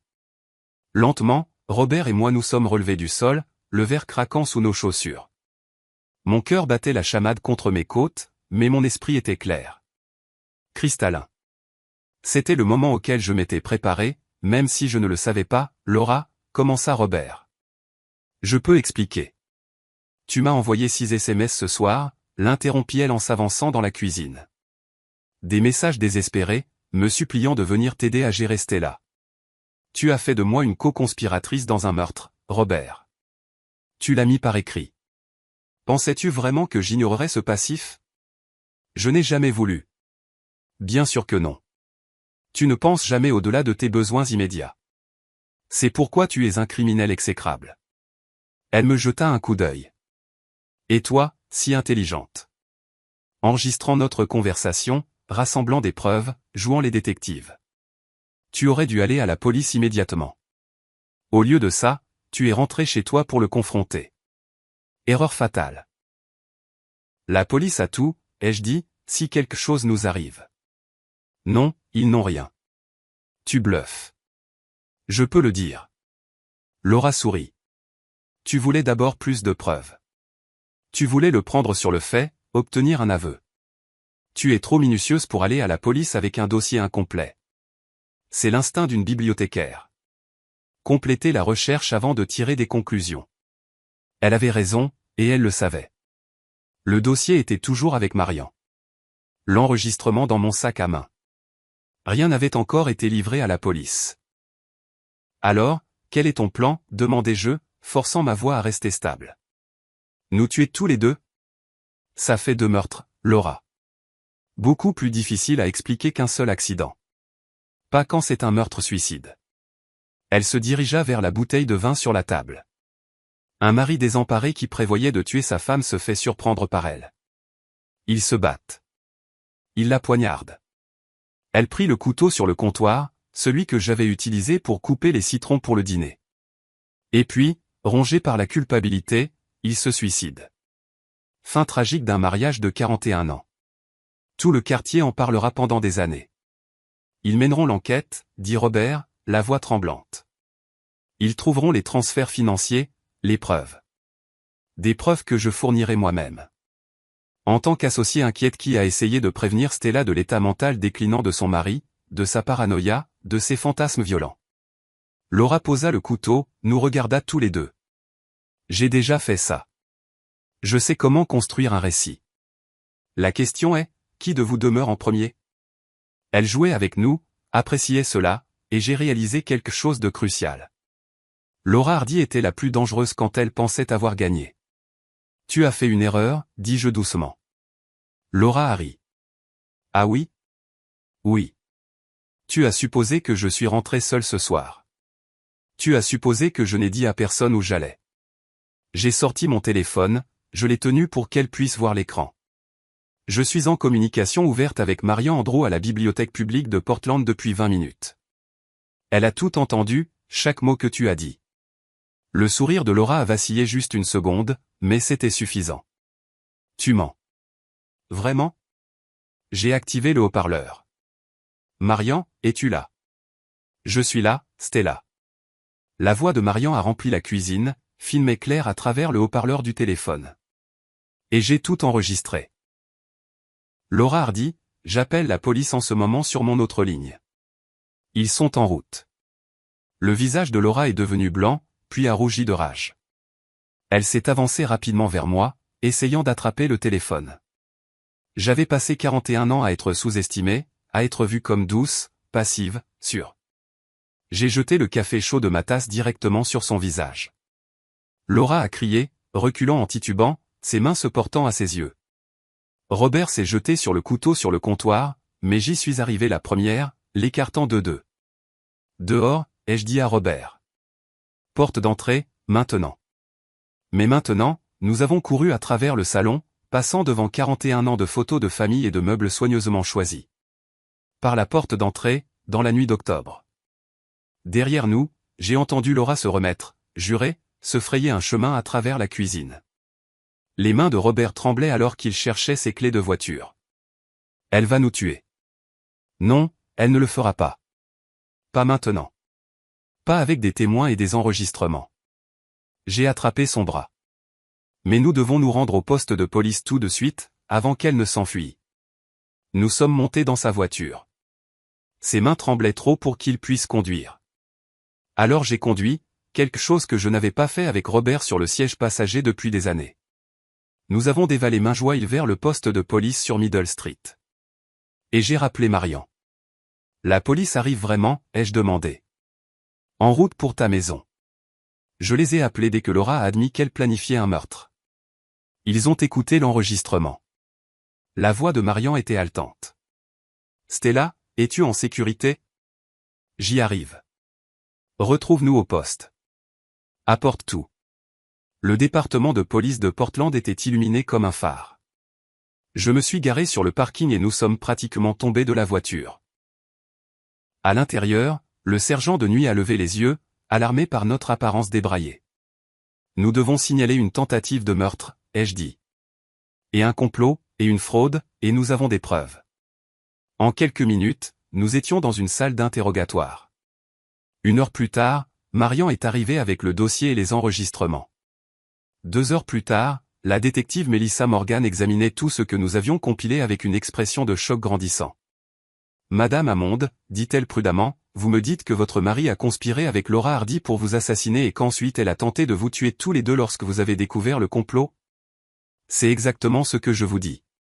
J'ai croisé son regard, et j'ai la preuve de tout. Robert était assis à côté de moi, la tête dans les mains. Lorsque la détective lui a demandé de confirmer mon histoire, il a simplement hoché la tête. Je voulais sortir du mariage, a-t-il dit doucement. J'ai rencontré Laura il y a 6 mois. Elle était si vibrante, vivante. Elle m'a fait me sentir jeune à nouveau. Quand elle a suggéré que je pouvais liquider le cabinet, repartir à zéro, j'ai sauté sur l'occasion. Il m'a regardé et il y avait des larmes dans ses yeux. Mais je n'ai jamais voulu te tuer, Stella. Je jure que c'était entièrement l'idée de Laura. Elle a dit que c'était le seul moyen, qu'un divorce me ruinerait financièrement, que tu n'accepterais jamais un règlement. Elle n'arrêtait pas de pousser, de planifier, et j'ai suivi parce que je suis un lâche. Alors, les messages programmés, demanda la détective Cole. Laura les a écrits. Elle a dit que c'était juste un fantasme, un jeu. Je n'ai jamais pensé qu'elle le ferait vraiment. Sa voix s'est brisée. Je n'ai jamais pensé que tout ça arriverait vraiment. C'était un mensonge, ou un demi-mensonge. Robert m'avait voulu morte. Les preuves étaient claires. Mais maintenant, face aux conséquences, il essayait de rejeter entièrement la faute sur Laura, se faisant passer pour la victime manipulée plutôt que pour le co-conspirateur. Je ne l'ai pas contredit. Pas encore. Laissons-le penser que je lui pardonnerai, que je l'aiderai à monter sa défense. La vérité finirait par éclater, lors des dépositions et des procès et d'un examen minutieux des preuves. Laura Hardy est extrêmement dangereuse, ai-je dit à la détective Cole. Elle a déjà tué, au moins 3 fois. Des hommes dans des situations identiques à celle-ci. J'ai des documents. Marian s'est avancée avec des articles de journaux, des notes de recherche, des chronologies. L'expression de la détective Cole s'est assombrie à mesure qu'elle lisait. Nous avons émis un avis de recherche pour Hardy, et votre enregistrement est admissible en vertu des règles de consentement à une seule partie du Maine, a-t-elle dit. Nous aurons des agents chez vous, Madame Hammond, et nous aurons besoin de déclarations complètes de vous deux. Cela va prendre plusieurs heures. Je ne vais nulle part, ai-je dit. Nous sommes restés dans cette salle d'interrogatoire jusqu'à l'aube, racontant l'histoire encore et encore. La version de Robert mettait l'accent sur la manipulation de Laura, sa nature prédatrice, sa faiblesse et ses regrets. Ma version était plus simple, la vérité, documentée et prouvable. À 5 heures du matin, mes enfants sont arrivés, Michael, Michel et Jennifer, leurs visages pâles de choc et de peur. Ils avaient reçu mon SMS leur demandant de se retrouver au poste de police et avaient conduit toute la nuit depuis Boston. Maman. Michael m'a prise dans ses bras. Papa nous a appelés, il a dit que quelque chose de terrible s'était passé. Est-ce que tu vas bien? Par-dessus son épaule, j'ai vu Robert nous regarder, son visage plein de remords fabriqués et d'espoir désespéré. Je vais bien, ai-je dit. Mais il y a beaucoup de choses que je dois vous dire sur votre père, surtout. Nous nous sommes assis dans une salle de conférence, nous tous enfin, et j'ai raconté la vérité à mes enfants, leur montrant les preuves, les messages programmés, les transferts financiers, les faux dossiers médicaux, l'histoire de Laura Hardy. J'ai vu leur visage changer à mesure qu'ils écoutaient, je les ai vus regarder leur père avec une horreur et une incrédulité grandissantes. Papa? La voix de Michel était faible. Est-ce que c'est vrai? Robert a ouvert la bouche, l'a refermée. Que pouvait-il dire? Les preuves étaient accablantes.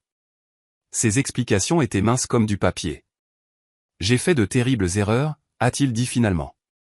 J'étais faible, stupide. Mais je n'ai jamais voulu vraiment faire de mal à votre mère. Vous devez me croire. Tu as programmé des messages sur son enterrement, a dit Jennifer, la voix dure. Tu as donné $800 000 à une autre femme. Tu as essayé de faire déclarer maman incompétente. Laura m'a manipulé. Tu es un adulte. Les mains de Michael tremblaient. Tu es notre père. Tu ne peux pas tout rejeter sur quelqu'un d'autre. Tu as fait des choix. Tu as choisi de trahir maman. Tu as choisi de planifier son meurtre. Ce n'était jamais réel, a insisté Robert. Juste un fantasme. Arrête. J'ai levé une main. Robert, arrête de leur mentir, de te mentir à toi-même, de me mentir. J'ai regardé mes enfants. Votre père me voulait morte pour pouvoir commencer une nouvelle vie avec l'argent de son cabinet et de mon assurance vie.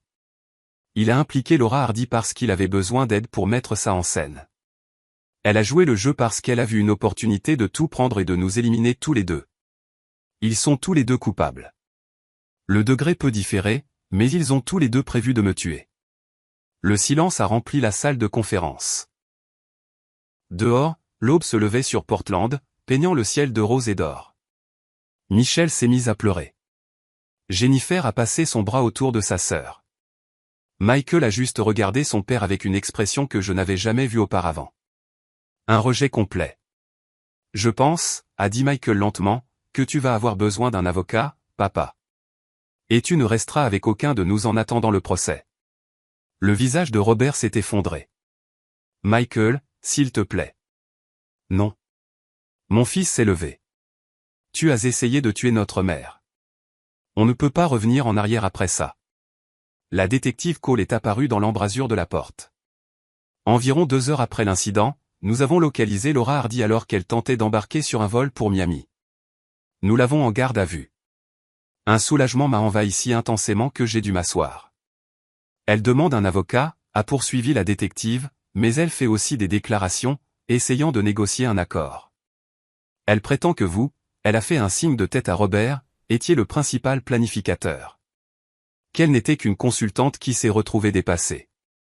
Bien sûr qu'elle l'était. Laura Hardy était une survivante, et les survivants jettent les autres sous le bus quand c'est nécessaire. Nous aurons besoin de plus de déclarations, a dit la détective Cole. De vous tous. Ce sera une longue enquête. Combien de temps, ai-je demandé? Des mois, peut-être plus. Nous envisageons un complot en vue de commettre un meurtre, une tentative de meurtre, une fraude, un détournement de fonds. La liste ne cesse de s'allonger. Elle m'a regardé avec quelque chose qui ressemblait à du respect. Madame Hammond, vous avez fait un travail incroyable en rassemblant ces preuves. La plupart des victimes ne le voient jamais venir. Je ne suis pas la plupart des victimes, ai-je dit doucement. À 7 heures du matin, nous avons enfin été autorisés à partir. Michael a proposé de me ramener à la maison, mais j'ai refusé. J'avais besoin de voir ma maison, mon foyer, à la lumière du jour. J'avais besoin de le reprendre à la violence qu'il avait envahi la nuit dernière. Robert était détenu pour un interrogatoire plus approfondi. Il serait inculpé à terme. Les preuves étaient trop solides. Son avocat plaiderait la manipulation, la capacité diminuée, n'importe quoi pour réduire sa peine, mais il irait en prison. J'en étais certaine.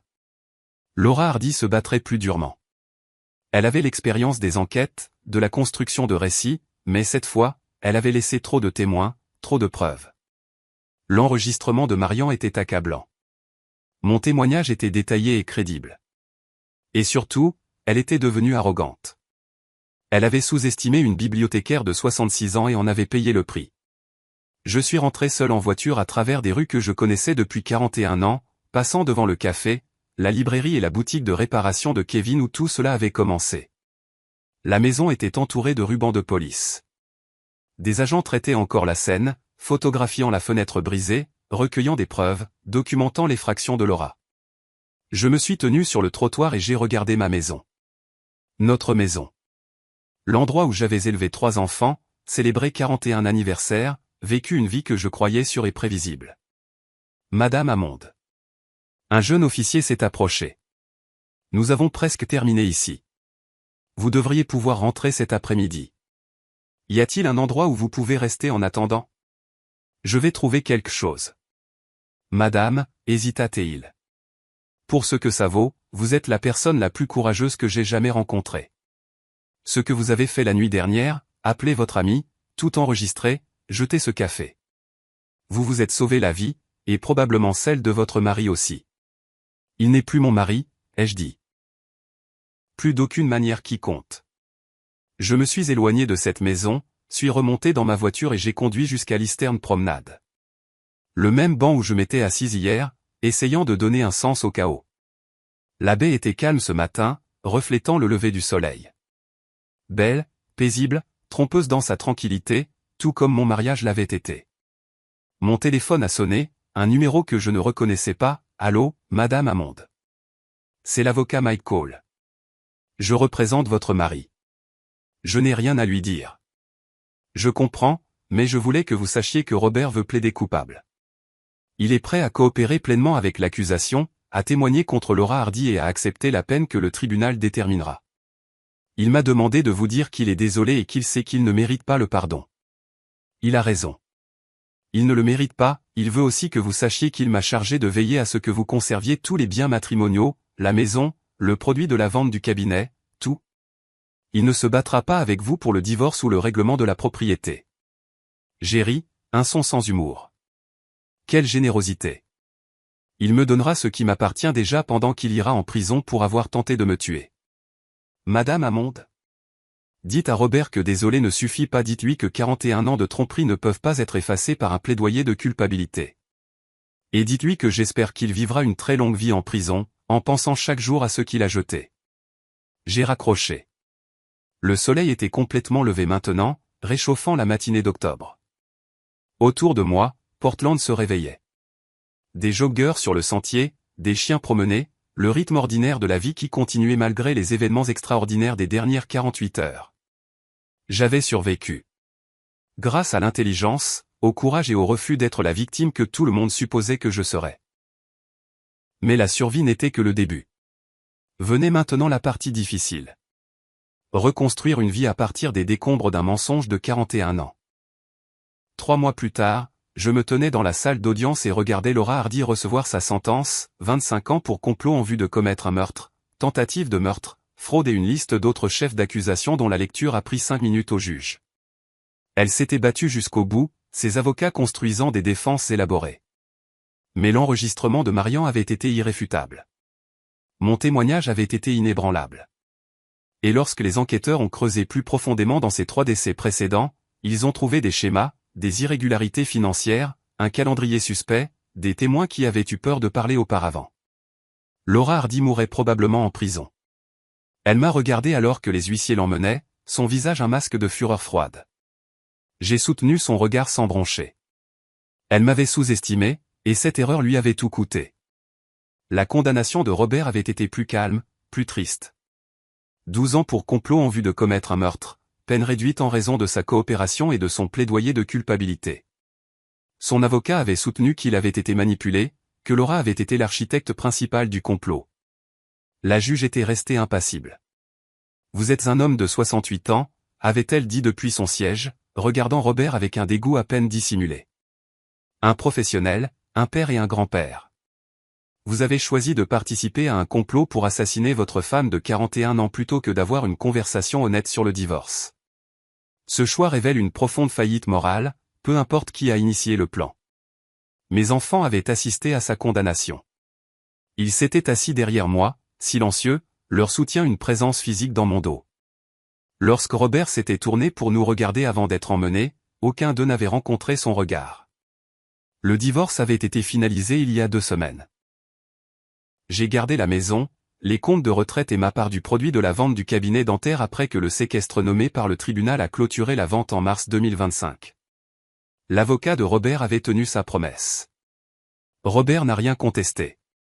Peut-être se sentait-il vraiment coupable. Ou peut-être avait-il simplement reconnu que se battre ne ferait qu'empirer les choses. Je m'en fichais. J'avais ce dont j'avais besoin pour reconstruire. Aujourd'hui, je rencontrais l'agent immobilier. La maison de Mainjoie il était trop grande pour une personne, trop pleine de fantômes et de souvenirs brisés. J'ai décidé de la vendre et d'acheter quelque chose de plus petit. Un appartement avec vue sur le port peut-être, quelque chose qui serait entièrement à moi, non souillé par le passé. Madame Amonde, l'agent, une femme nommée Patricia Cole, m'a souri de l'autre côté de son bureau. J'ai d'excellentes nouvelles. Nous avons reçu 3 offres sur votre propriété, tout au-dessus du prix demandé. Le marché est très fort en ce moment.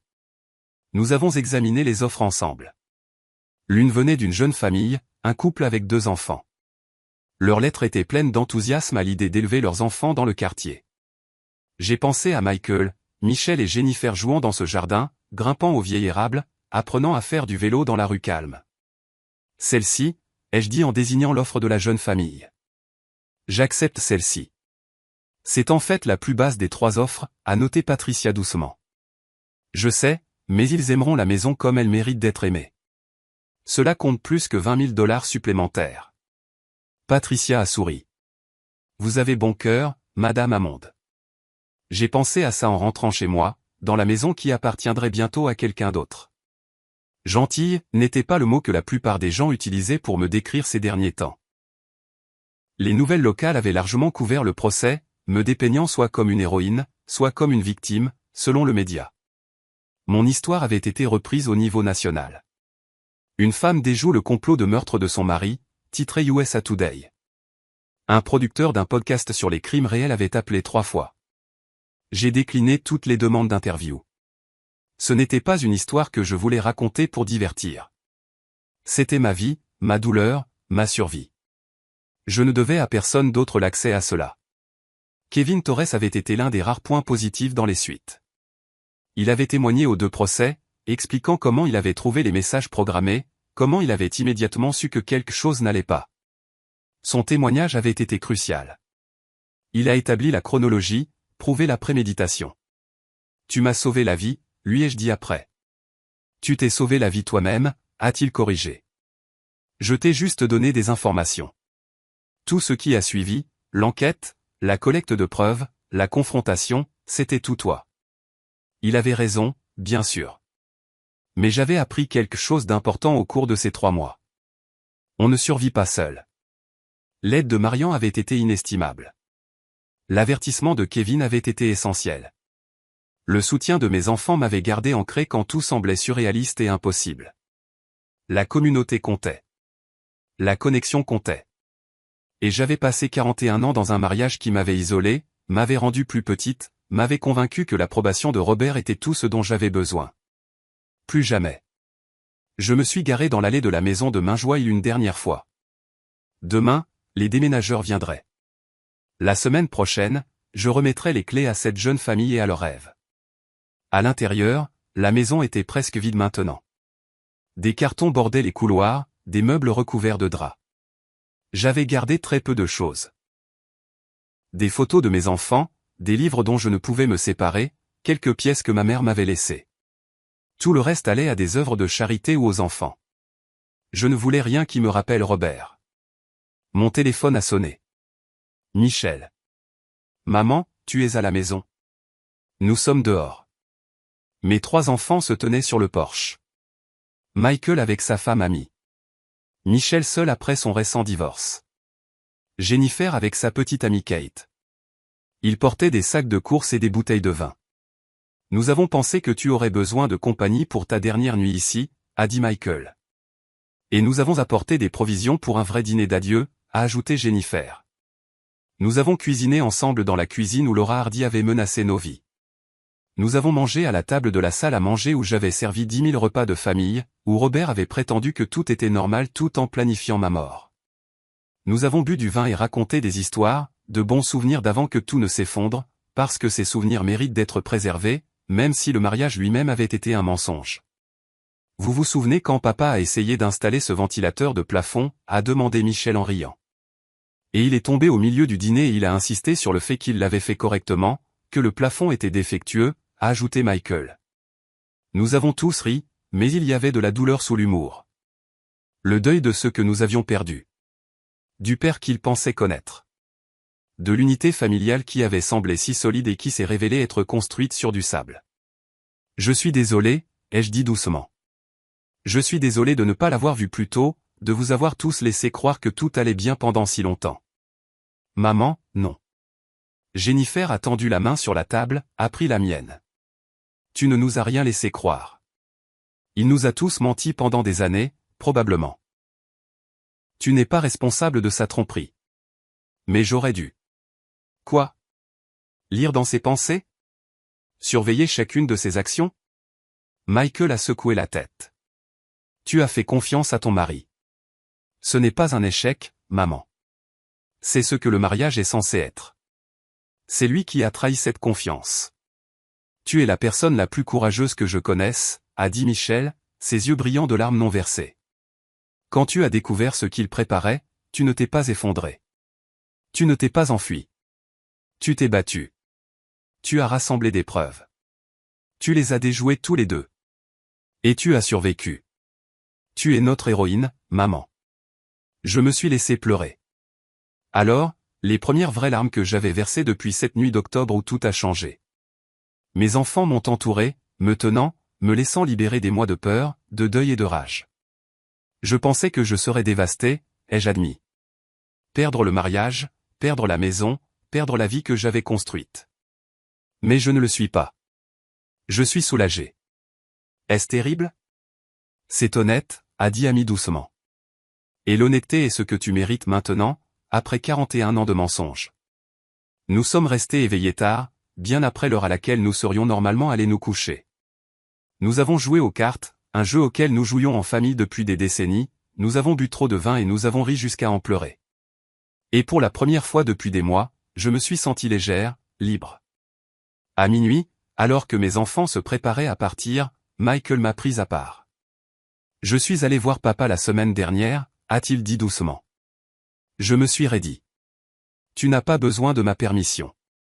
Je sais, mais je voulais que tu le saches. Il avait l'air mal à l'aise. Il ne va pas bien. La prison c'est dur pour lui. Il a perdu du poids.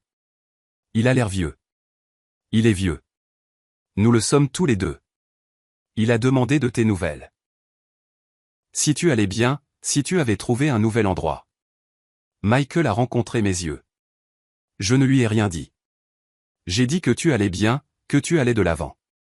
Il a pleuré. Bien. Maman? Non, Michael. Je sais que tu veux que j'aie pitié de lui, que je lui pardonne. Mais je ne peux pas. Peut-être un jour, mais pas maintenant.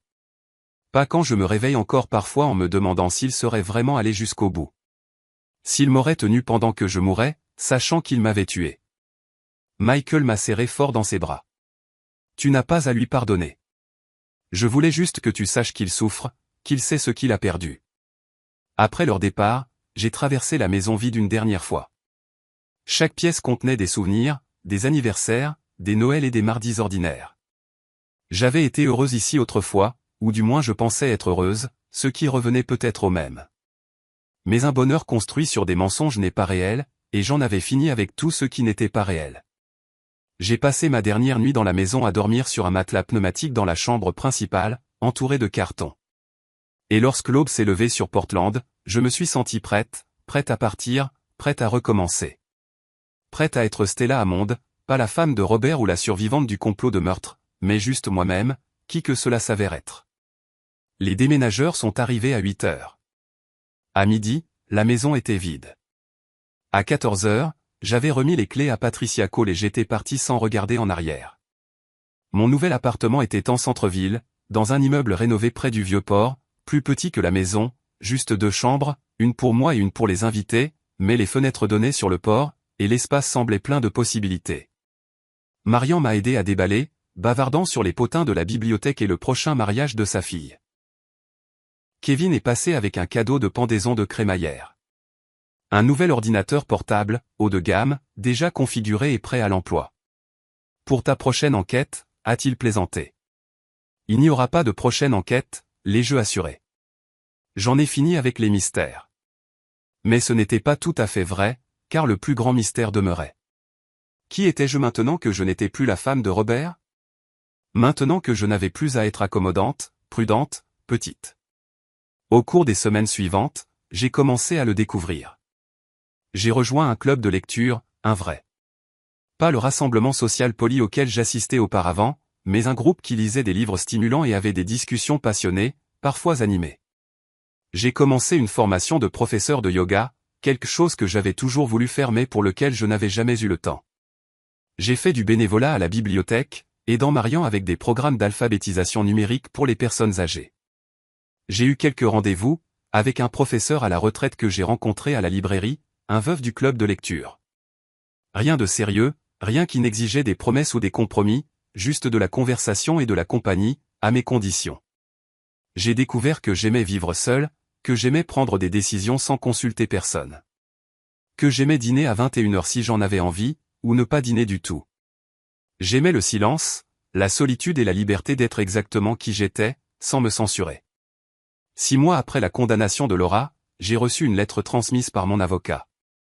Elle venait de Robert, écrite depuis la prison fédérale du New Hampshire où il purgeait sa peine. J'ai failli la jeter sans l'ouvrir, mais la curiosité, la même qualité qui m'avait sauvé la vie, m'a poussé à la lire. Chère Stella, je ne m'attends pas à ce que tu répondes à ceci. Je ne sais même pas si tu la liras, mais j'ai besoin de dire certaines choses, même si ce n'est qu'au vide. J'ai été un imbécile, un lâche, un homme égoïste qui a tout jeté de précieux pour un fantasme. Je me suis dit que j'étais malheureux, que je méritais mieux, que tu ne me comprenais pas.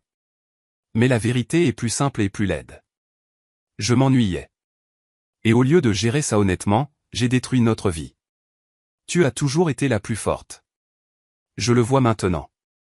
Tu as élevé nos enfants pendant que je me concentrais sur ma carrière. Tu as entretenu notre maison, nos liens sociaux, nos liens familiaux. Tu étais le fondement de tout ce qui était bon dans ma vie. Et je prévoyais de te tuer plutôt que d'avoir une conversation honnête sur ce dont j'avais besoin.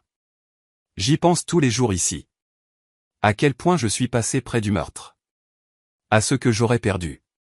Pas seulement ma liberté, mais mon âme. Laura m'a manipulé, mais je l'ai laissé faire. Je voulais croire à ses promesses parce qu'elles me permettaient d'éviter mes responsabilités. C'est de ma faute. Tout. J'espère que tu es heureuse, Stella. J'espère que tu te construis une vie qui te fait te sentir aussi libre et vivante que tu mérites de l'être. J'espère qu'un jour nos enfants pourront me pardonner, même si je ne le mérite pas. Et j'espère que tu sais que ce que tu as fait, te battre, survivre, refuser d'être une victime, cela a demandé plus de courage que je n'en ai jamais eu de toute ma vie. Je suis désolé pour tout, Robert. J'ai lu la lettre 2 fois. Puis je l'ai pliée soigneusement et je l'ai mise dans un tiroir. Je n'ai pas répondu. Je ne lui ai pas pardonné, mais j'ai pris acte de ses mots, de ses regrets, de sa reconnaissance de ce qu'il avait fait. Et puis j'ai tourné la page, parce que c'était la vraie victoire. Pas le procès, pas la condamnation, pas même la survie. La victoire, c'était de construire une vie si pleine et satisfaisante que l'absence de Robert ne laissait pas de vide. La victoire, c'était de découvrir qu'à 66 ans, j'étais plus forte, plus courageuse et plus capable que je ne l'avais jamais su. 1 an après cette nuit d'octobre où tout a changé, je me tenais sur mon balcon surplombant la baie de Casco et je regardais le coucher de soleil peindre l'eau d'or et de rouge. L'air sentait le sel et la possibilité. En bas, Portland bourdonnait de vie. Touristes et habitants, étudiants et artistes, le beau chaos d'une ville en mouvement. Mon téléphone a vibré. Un SMS de Jennifer. Dîner demain. Je veux que tu rencontres les parents de Kate. J'ai souri et répondu par SMS. Avec plaisir. Derrière moi, mon appartement était chaleureux et accueillant, rempli de livres que j'aimais et de photographies de personnes qui comptaient. Il était petit, mais c'était le mien. Chaque centimètre reflétait mes choix, mes goûts, ma vie. Pas de secret, pas de mensonges, pas de compromis qui me diminuaient. À 66 ans, j'avais appris la leçon la plus importante de ma vie. Survivre, ce n'est pas seulement rester en vie. C'est refuser de laisser quiconque, même quelqu'un que vous avez aimé pendant 41 ans, définir qui vous êtes ou ce que vous valez. J'avais passé des décennies à être sous-estimé. À être vu comme l'épouse tranquille, la bibliothécaire serviable, la gentille femme qui ne faisait jamais de vagues. Et au moment le plus important, cette sous-estimation avait été ma plus grande arme. Parce que pendant que Robert et Laura planifiaient ma mort, je planifiais ma survie. Pendant qu'ils se félicitaient de leur intelligence, je rassemblais des preuves. Pendant qu'ils pensaient avoir gagné, j'avais 3 coups d'avance. L'âge n'est pas une faiblesse. L'expérience n'est pas l'obsolescence. Et une femme qui a vécu 66 ans a appris des choses sur la patience, la persévérance et le pouvoir que l'arrogance de la jeunesse ne pourra jamais comprendre. J'ai survécu parce que j'ai refusé d'être la victime qu'ils supposaient que je serais. J'ai survécu parce que j'étais plus intelligente, plus forte et plus ingénieuse qu'ils ne le pensaient.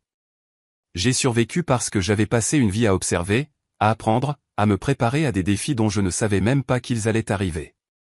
Et maintenant, debout dans mon propre espace, vivant ma propre vie, ne répondant à personne d'autre qu'à moi-même, je ne faisais pas que survivre. Je m'épanouissais. Le soleil s'est couché sur la baie, et je l'ai regardé sans peur, sans regret, sans rien d'autre que de la gratitude pour la seconde chance que j'avais si durement gagnée. Demain apporterait de nouveaux défis, de nouvelles possibilités, de nouveaux chapitres dans une histoire qui était enfin vraiment la mienne. Mais ce soir, j'étais simplement Stella Hammond, 66 ans, plus sage que jamais, et enfin complètement libre. Maintenant, dites-moi, qu'auriez-vous fait si vous étiez à ma place? Faites-le moi savoir dans les commentaires.